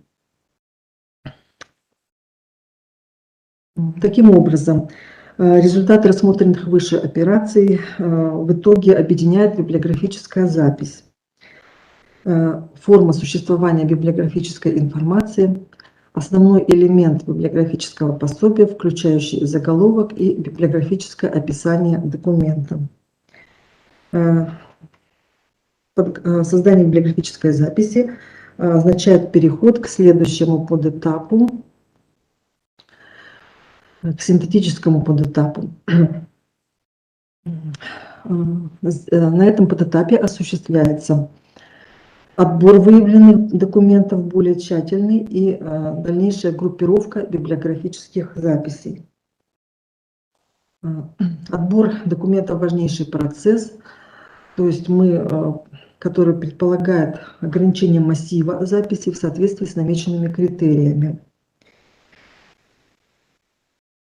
То есть мы отбираем, можно выделить ограничительный отбор и качественный. Значит, ограничительный отбор предполагает формальные ограничения, то есть по виду издательской продукции, что там мы берем, хронологические рамки, да, которые ограничивают, территориальные, опять же, рамки и языковые рамки. При содержательном отборе учитывается тематика документов, а при качественном отборе мы уже смотрим и исключаем документы, которые не соответствуют целевому читательскому назначению. Так, далее продумываем группировку библиографических записей. Способ расположения записей в пособии. Значит, сначала весь массив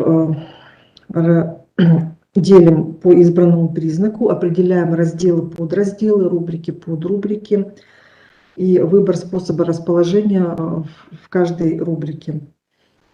Различаю три основных способа группировки. Это формальная, содержательная и рекомендательная. Так, формальная группировка обеспечивает поиск по внешним признакам документа. При этом не затрагивается содержание документа, не учитывается. Ну вот, разновидности расположения документов по алфавиту авторов и заглавий, по хронологии, может быть, либо в прямой хронологии, либо в обратной хронологии, по виду изданий, да, сначала, например, книжные издания, затем статьи, далее электронные ресурсы, далее по языку расположения, по месту издания, по издающей организации и так далее. Содержательная группировка уже, значит, соответствие учитывается темы, отраженные в документах. Да? Разновидности группировки. Систематическая. То есть мы материал записи располагаем в соответствии определенной схемы классификации. Например, по УДК, либо по ББК, либо по каким-то другим отраслевым научным классификациям в строгой иерархии.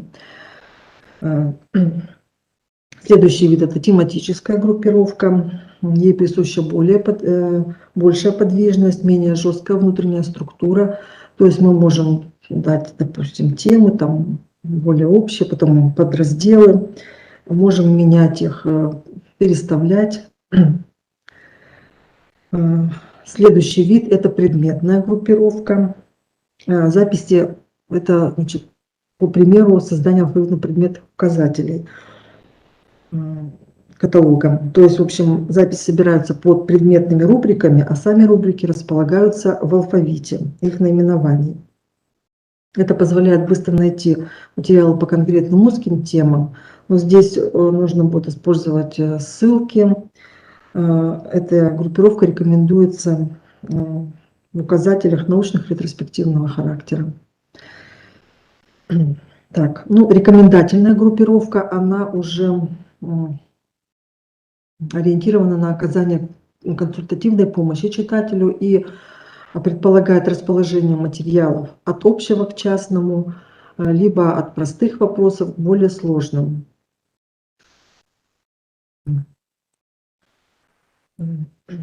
Также группировку различают простую и сложную. То есть простая группировка предполагает расположение записей в какой-то одной последовательности, отделение на разделы и подразделы отсутствуют. Сложная группировка, соответственно, это расположение записей по разделам, подразделам, рубрикам, подрубрикам, а в пределах последних делений еще по заранее избранной схеме. Так. В большинстве пособий используется сложная группировка материала. Конечно, в небольших списках рекомендательных там используется простая группировка.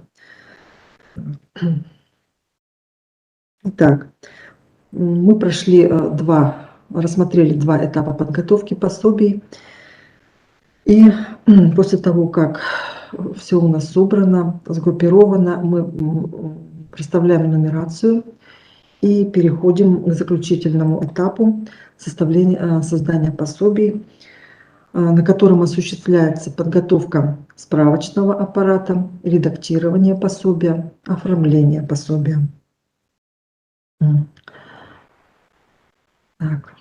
В состав справочного аппарата входит предисловие, может входить вступительная вводная статья, вспомогательные указатели, приложения, оглавления.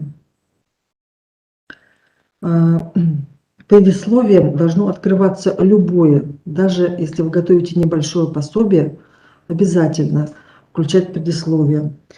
При написании предисловия библиограф опирается на те характеристики, которые он давал в плане проспекте, да? То есть раскрывает все, что содержит данное пособие, задачи издания, целевое читательское назначение, характеристику документов, принципы отбора материалов, хронологические границы документов, виды использованных аннотаций, особенности справочного аппарата, порядок выхода издания и внесенные изменения в сравнении с другими выпусками.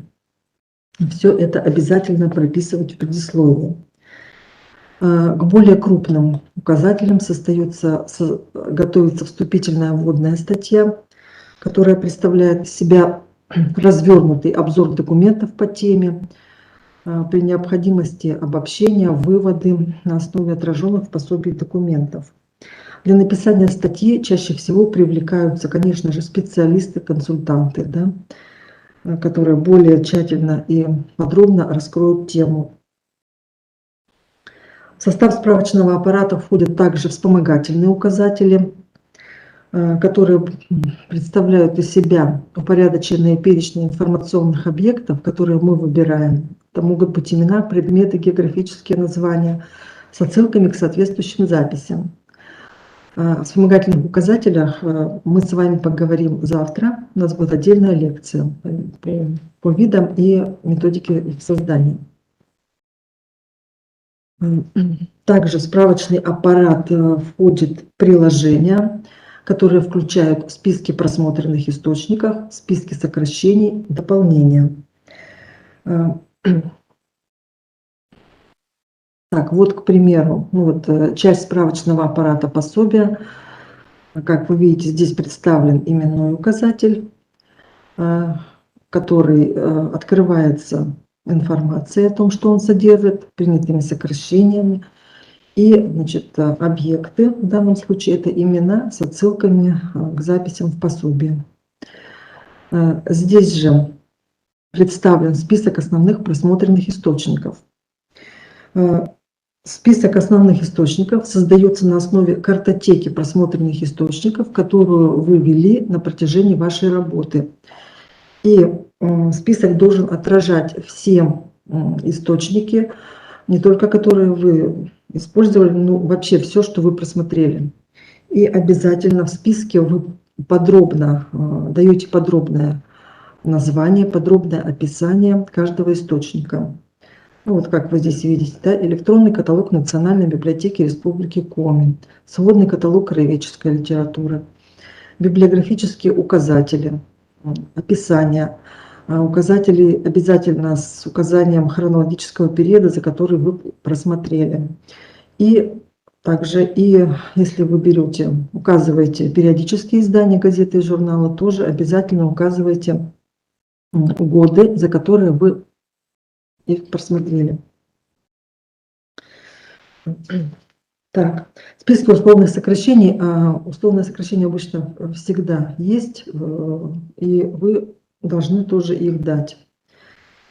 Ну и если в процессе создания пособия выходили еще какие-то материалы, и вы их уже не включите в основной ряд, то можете приложить на отдельных листах в виде дополнений. Так, далее. Работа над пособием завершается его редактированием.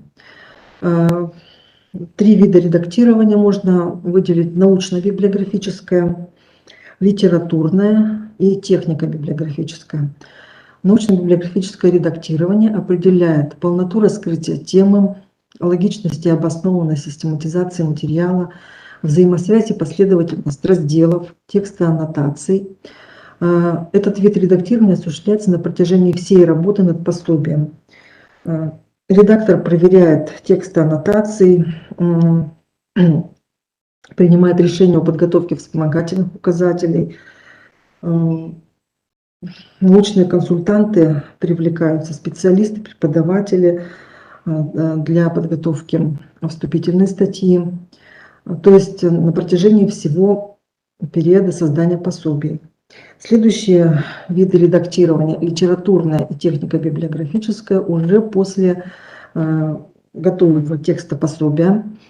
Литературное редактирование предполагает вычетку всего текста пособия, при этом исправляются, соответственно, встречающиеся погрешности, неточности, повторы, неудачные выражения, опечатки. Литературному редактированию подвергаются все вступления, предисловия, рубрики, тексты аннотаций. Технико-библиографическое редактирование проверяет единообразие описания, точность, их соответствие действующим стандартам, правильность нумерации записей. И сверху записей обязательно вы должны сверить вспомогательные указатели с основным текстом, чтобы были верные отсылки. Так, последняя операция – это оформление библиографического пособия. Она включает составление титульного листа и оборота титульного листа, оформление колонн-титулов, выбор шрифтов, оформление оглавления, художественное оформление вашего издания. На титульном листе приводятся сведения какие: название, заглавие указателя, подзаголовочные данные, вид указателя. Также иногда здесь же на титульном листе указывается и составитель, научный редактор. В нижней части указывается место издания, издательство, код издания. В надзаголовочных данных указывается организации, которые принимали участие в подготовке, библиотеки, институты, центры какие-то. Здесь указываются.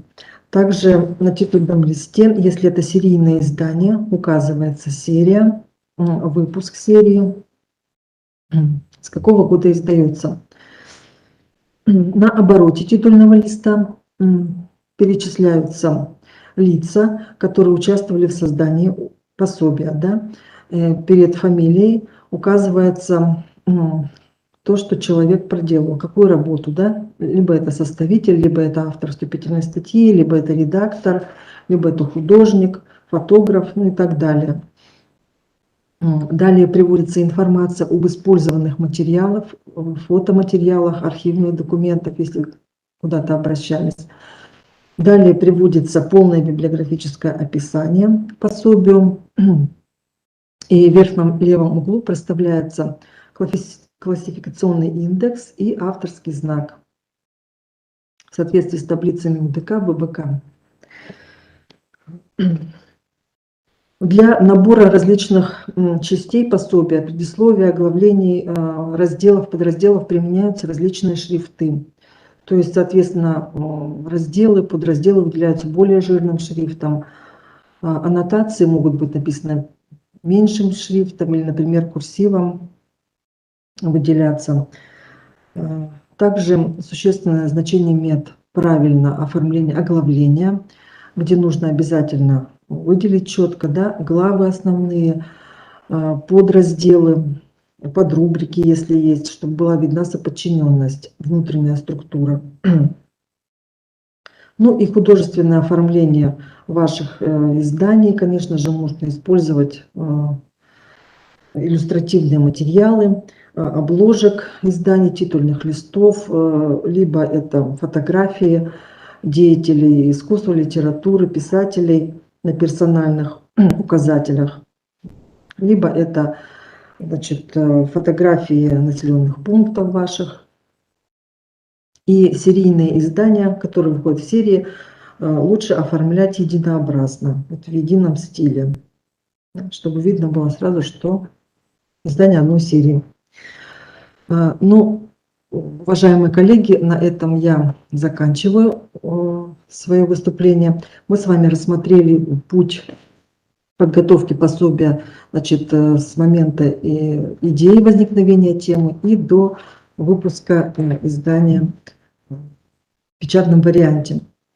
Там же прилагается список литературы, вы можете посмотреть, и контакты, то есть электронная почта, телефон библиографического отдела, куда вы всегда можете обратиться к нам за помощью при подготовке пособий. Мы всегда будем рады ответить на ваши вопросы. Спасибо за внимание. И мы продолжаем наш семинар. И я передаю слово главному библиографу отдела краеведческой и национальной литературы Нефедовой Елене Гиллевне. Добрый день, дорогие коллеги. Тема моего выступления – это краеведческие ресурсы открытого доступа.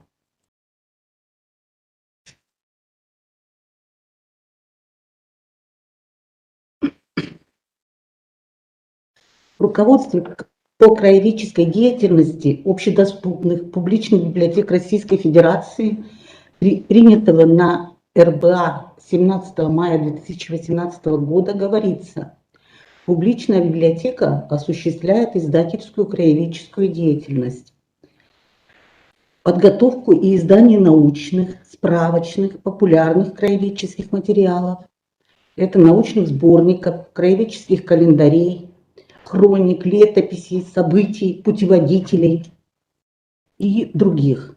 Самостоятельно или в партнерстве с издательствами и другими учреждениями переиздает наиболее редкие, ценные и пользующиеся активным спросом краеведческие издания из своих фондов. Для обеспечения надежной сохранности результатов краеведческой библиографии и научной деятельности публичных библиотек предпочтительным является издание в бумажной форме. Все-таки вот так пишется в руководстве. Внедрение новых технологий в процессы краеведческого, библиографического и информационного обслуживания существенно обогатило сервисные возможности библиотек. Составительская деятельность публичных библиотек Республики Коми представлена библиографическими пособиями самых разных жанров и видов, но все же большая их часть составляется на краеведческие темы. К юбилеям писателей, памятным и знаменательным датам республики, районов и городов составляются рекомендательные списки, буклеты, дайджесты, библиографические указатели и так далее. Пособия малых форм обеспечивают информационную поддержку акций и мероприятий. Библиотеки принимают участие в создании серьезных справочников совместно с другими учреждениями. При составительской деятельности, кроме печатных документов, можно использовать электронные документы удаленного доступа и открытых ресурсов интернет. Формирование краеведческих продуктов существенно изменилось внедрение информационно-коммуникационных технологий. И сегодня я хочу представить вам некоторые краеведческие ресурсы удаленного доступа, в которых размещена, конечно же, достоверная информация. И начну, конечно же, с портала Национальной библиотеки.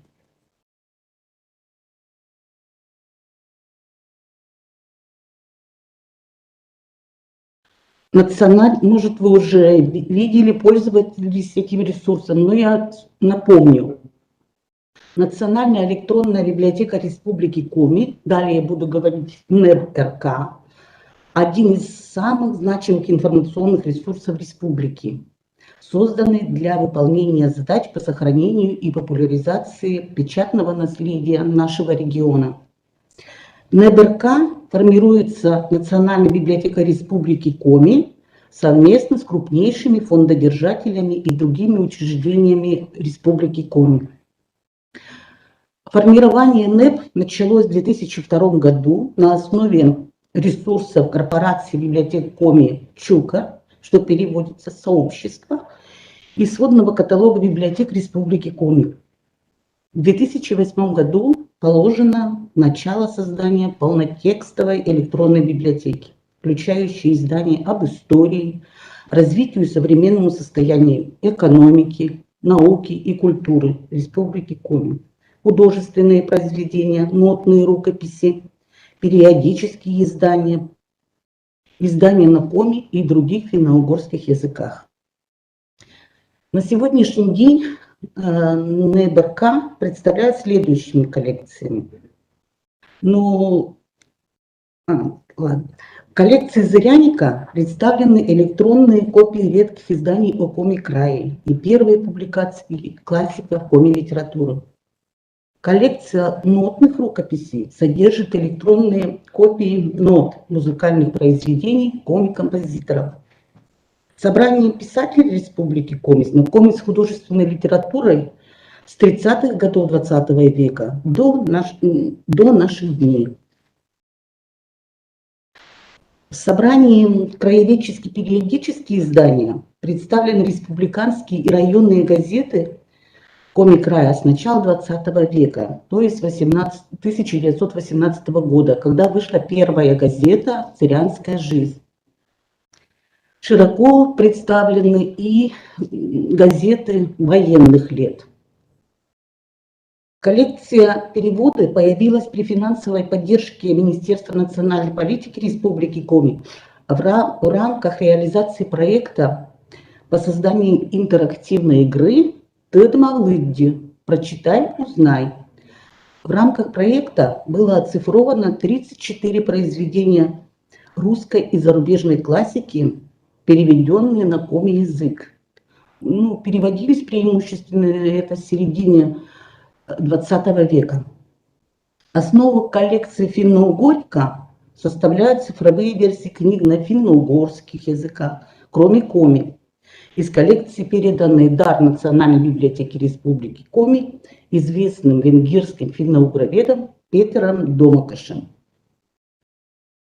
В коллекции наследия Чисталева собраны уникальные аудиозаписи вокального и инструментального фольклора, сохранившиеся в 60-е и 70-е годы прошлого века в Ударском, Усть-Куломском, Усть-Цилимском, Сыктывдинском, Приволжском и других районах Коми.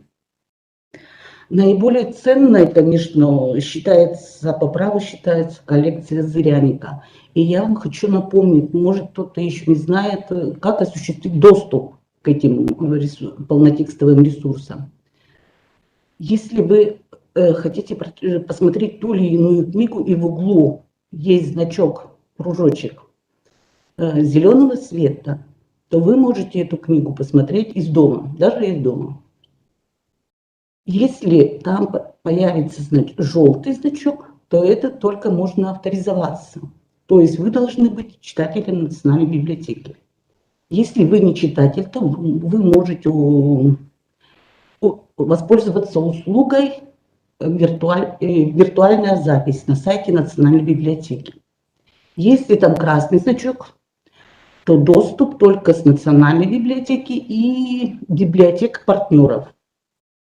А если сейчас появился еще один значок синий, то это доступ только в Национальной библиотеке.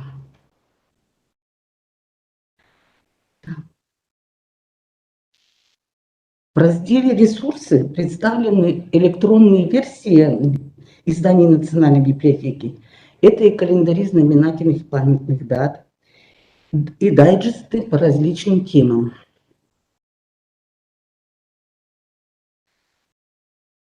На сайте в формате PDF размещены библиографические указатели «Литература о Республике Коми» с 2004 года по 2012. По 2012 год, потому что мы немножко отстаем. И в плане, что уже с 2014 у нас только будет электронная версия. Литература информирует читателей о литературе, посвященной Республике Коми.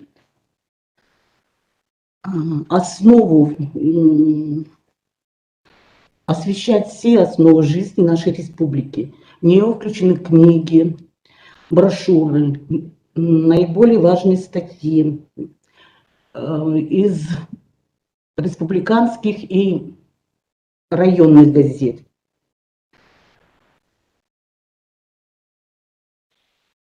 Издается литература с 1956 года, но однако электронные версии у нас начались только с 2004, поэтому размещается вот с этого года.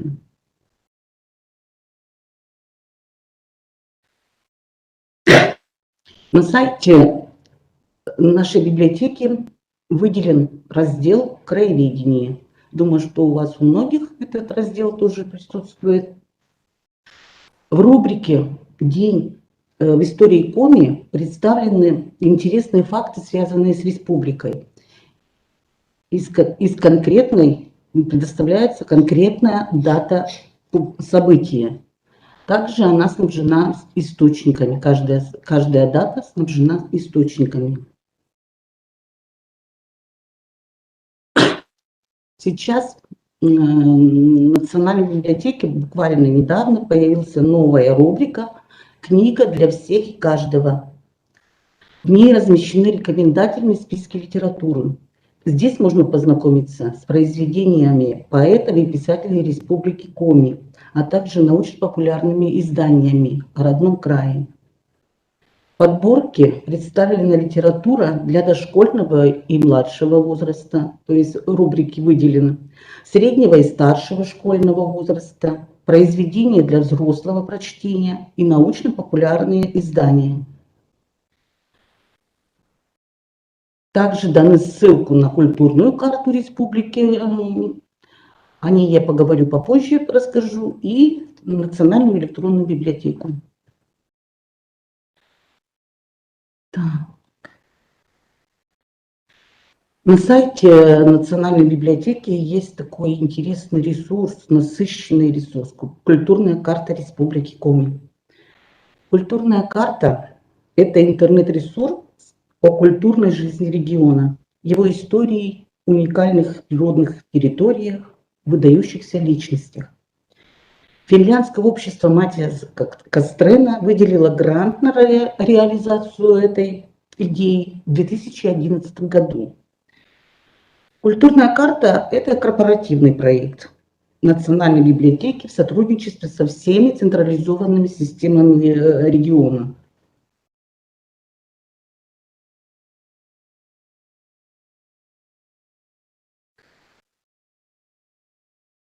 И благодаря нашему с вами сотрудничеству интернет-ресурс не стоит на месте. Он развивается, добавляются новые информационные разделы и новые интерактивные модули.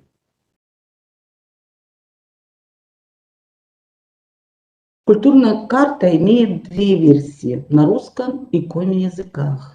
Но, к сожалению, еще не все разделы переведены на коми язык, но отдельные важные уже переведены. Вот вы видите на экране.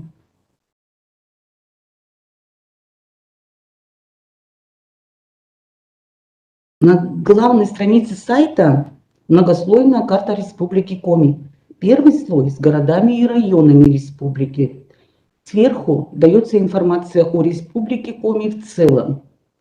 История Коми-края, административное устройство, ресурсы, промышленность, географическое положение, растительный и животный мир, государственные символы.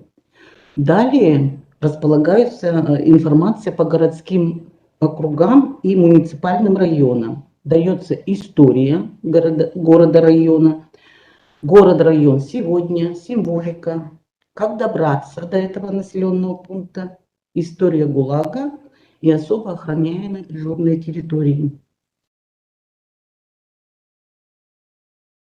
Вторая карта – это мифологическая.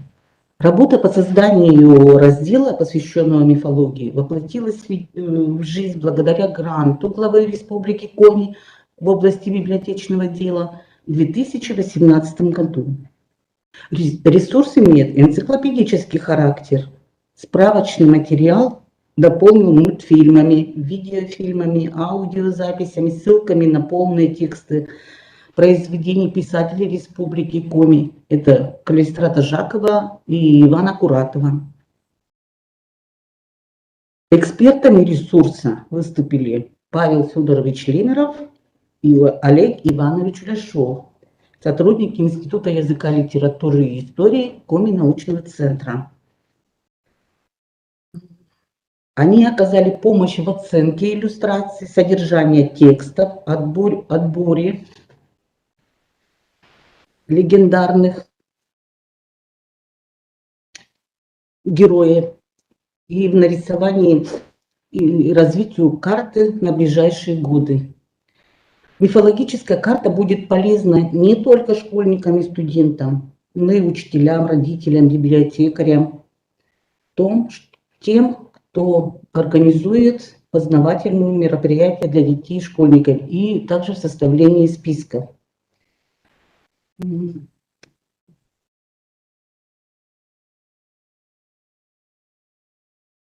каждом уголке карты живет тот или иной персонаж.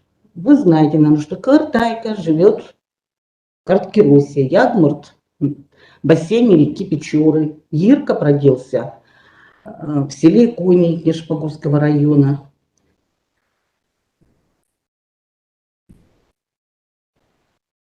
И хочу еще отметить, что для строительской деятельности здесь очень полезная информация. Они снабжены библиографическим, каждый герой снабжен библиографическим списком. Третья карта – это брендовая. На ней отражены известные бренды Республики Коми, среди которых памятники природы и архитектуры, этнографические праздники и монастыри. На карте иконки-солнышки, нажимаем на иконку и читаем об удивительном культурных местах и чудесах природы нашей республики. Всего представлено 24 объекта. С каждого муниципального образования мы взяли по одному объекту. Вот, например, город Воркута, город на 67-й параллели, крупнейший город мира, как памятник. Каждый объект снабжен тоже библиографическим списком.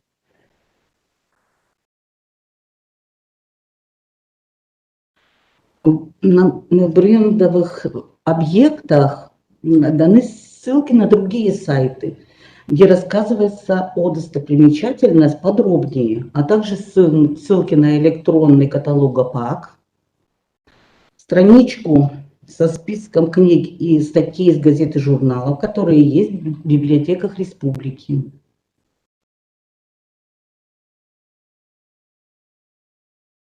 Сейчас Национальная библиотека работает над новым интернет-проектом «Мы из Коми» о выдающихся людях Республики Коми, который посвящен 100-летию со дня государственности нашей республики. Сейчас немножко расскажу, что он из себя представляет. Тоже очень полезная информация. Интернет-проект представляет собой виртуальную энциклопедию о выдающихся и знаменитых уроженцах, деятелях земли Коми, внесших значительный вклад в общественно-политическую, культурную, научную, спортивную страницу в истории России и зарубежных стран. На первом этапе Мы представляем имена персон, чья творческая жизнь и личная карьера сложились за пределами Коми-края. Это Иван Куратов, Калистрат Жаков, Терим Сорокин, Василий Лыткин, Георгий Лыткин и многие-многие другие. На втором этапе будут представлены имена, известные российскому и зарубежному сообществу, проживавших или проживающих на территории нашей республики. Это Елена Габова, Раиса Сметанина, Николай Бажуков, Засима Панев, Иван Морозов, бывшие руководители, ну и так далее.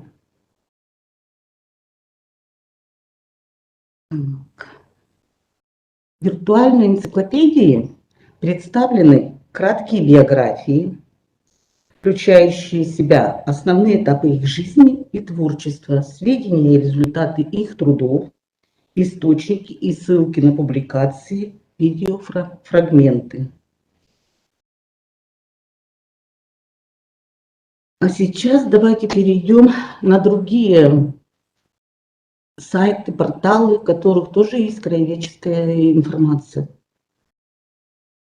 И первым представлю сайт Финно-Угорского культурного центра Российской Федерации. Финно-Угорский культурный центр Российской Федерации является структурным подразделением федерального государственного бюджетного учреждения Государственный Российский дом народного творчества имени Поленова и создан по поручениям президента Российской Федерации Владимира Путина 6 октября 2006 года в городе Сыктывкаре. Основная цель его создания – координация деятельности государственных учреждений и общественных объединений в решении актуальных задач сохранения и развития культур и языков финно-угорских и самодийских народов. В разделе «Сообщества» представлены все финно-угорские народы. Дана историческая справка, статистические данные, история письменности, религии, национальные костюмы, национальная кухня и многое-многое другое.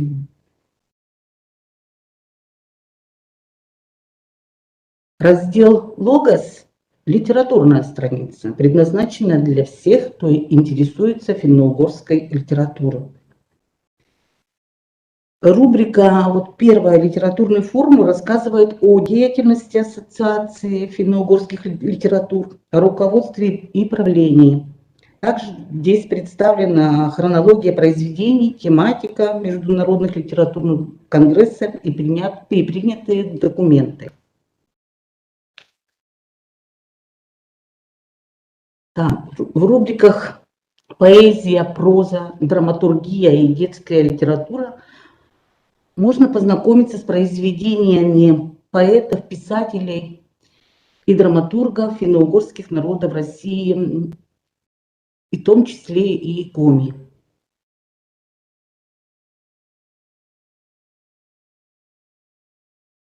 Каждая страница, посвященная конкретному автору, снабжена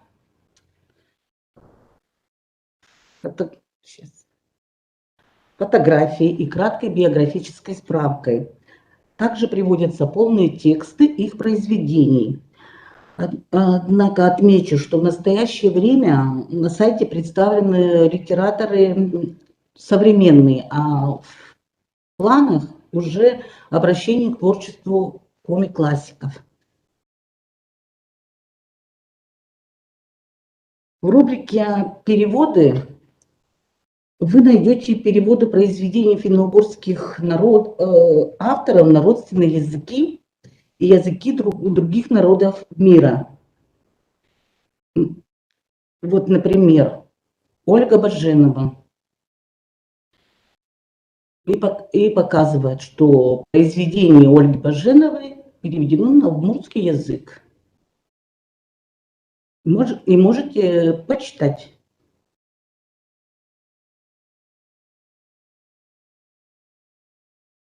Художественные произведения в формате PDF представлены в рубрике «Книги». С 2005 года Центр издает культурно-этнографический журнал «Финно-Угория. Этнический комфорт». Издание раскрывает историю, обряды, обычаи и традиции, особенности быта, секреты национальной кухни и медицины и многое-многое другое. Издательские продукты центра не подлежат продаже и распространяются министерства, ведомства, учреждения культуры. И я думаю, что в вашей библиотеке тоже не поступает этот журнал, поэтому вот рекомендую воспользоваться этой рубрикой. Тут последний журнал выходил в 2019 году, но в Национальной библиотеке печатный вариант уже 2021 года. Думаю, что скоро появится на сайте 2021 год.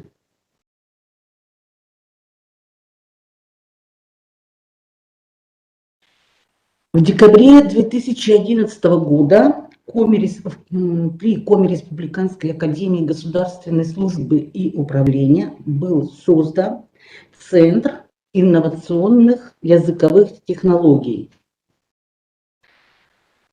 Сейчас центр входит в состав Дома дружбы народов Республики Коми. В центре функционирует бюро официального перевода и межрегиональная лаборатория информационной поддержки функционирования финно-угорских языков.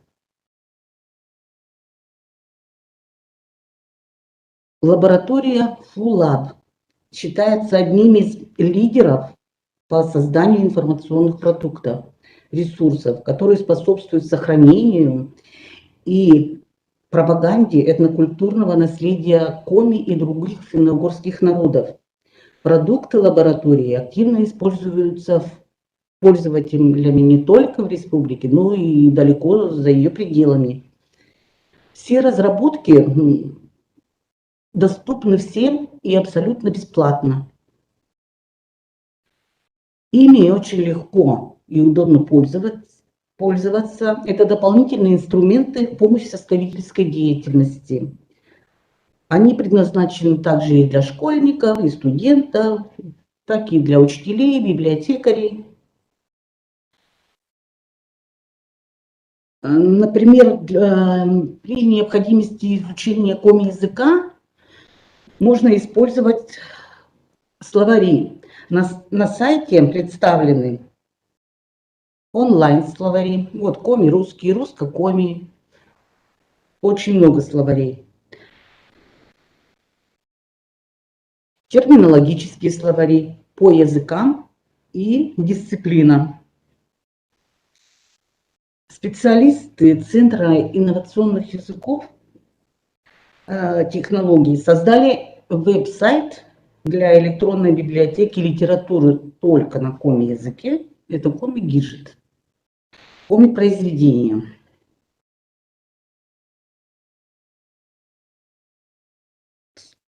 Структура онлайн-библиотеки очень простая и удобна. Поиск текстов можно ввести в соответствующих разделах по названию. Вот видите, только там на коми-языке все, кто не понимает. Автору, жанру, названию книги, если опубликовано в каком-то сборнике, и году выхода в свет того произведения.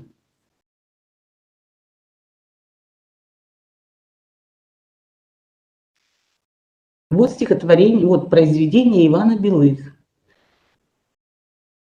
Дается краткая биография и сами тексты произведений. Они все открываются в открытом доступе.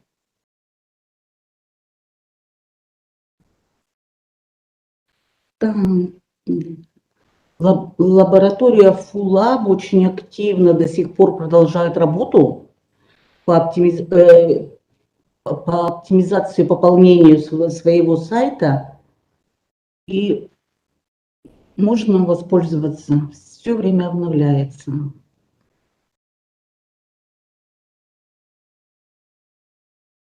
Также можно здесь найти произведения по темам.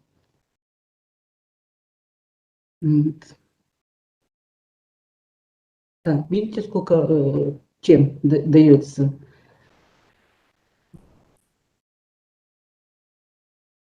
Сайт издательского дома Коми. Раньше тут были представлены сами тексты, полные тексты. Однако сейчас они все тексты почему-то убрали и оставили, но можно посмотреть о комиязычных газетах и журналах. Тут дается история изданий, современное состояние и приводятся фамилии главных редакторов.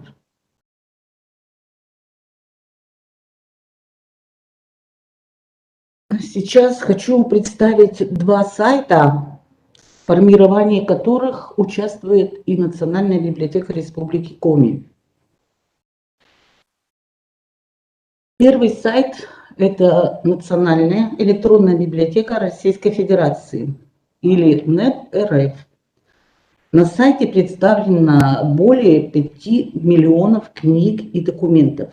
Он обеспечивает фондом публичных библиотек Российской Федерации, регионального, муниципального уровней, библиотеки научных и образовательных учреждений, а также правообладателей, то есть авторов, составителей и так далее.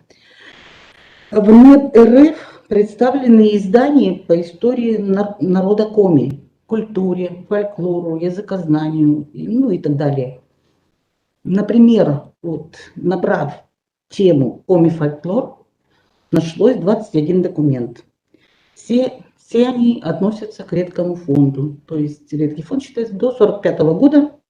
И думаю, что этих изданий нет в ваших библиотеках, их даже нет в нашей библиотеке. Ни в Национальной электронной библиотеке Республики Коми. Часть ресурсов, не попадающих под ограничения законодательства, открыты в свободном доступе на интернет-портале библиотеки. Например, по фольклору все тексты открылись.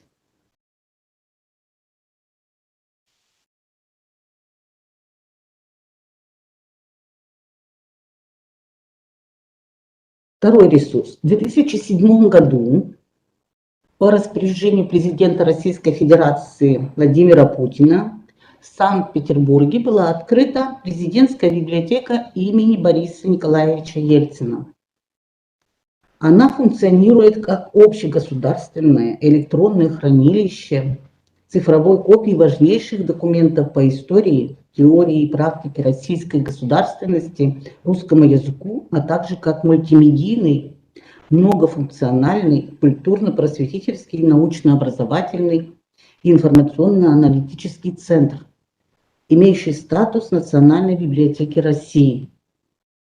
Электронный фонд президентской библиотеки формируется из цифровых копий печатных изданий, архивных и официальных документов, музейных объектов, в том числе собственного производства, включая издательскую и аудиовизуальную продукцию. Ресурс содержит более 800 тысяч документов, материалов из крупнейших российских архивов, библиотек, музеев. В электронном читальном зале президентской библиотеки 780 документов, которые связаны с Коми. Многие из них были оцифрованы Национальной библиотекой Республики Коми. Однако просто на сайте в открытом доступе немного. Доступ ко всему электронному собранию осуществляется через систему электронных читальных залов.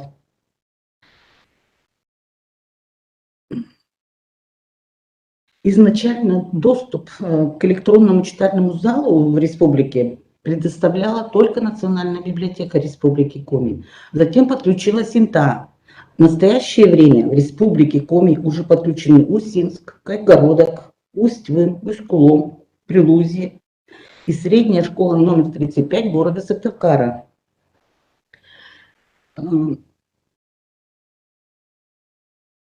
Если кто-то хочет подключиться к этому электронному читальному залу, мои коллеги сказали, что надо обратиться в региональный центр президентской библиотеки, Национальной библиотеки Республики Коми. и вас подключат, тогда вы можете уже воспользоваться всеми документами этой библиотеки. У меня все. Спасибо за внимание.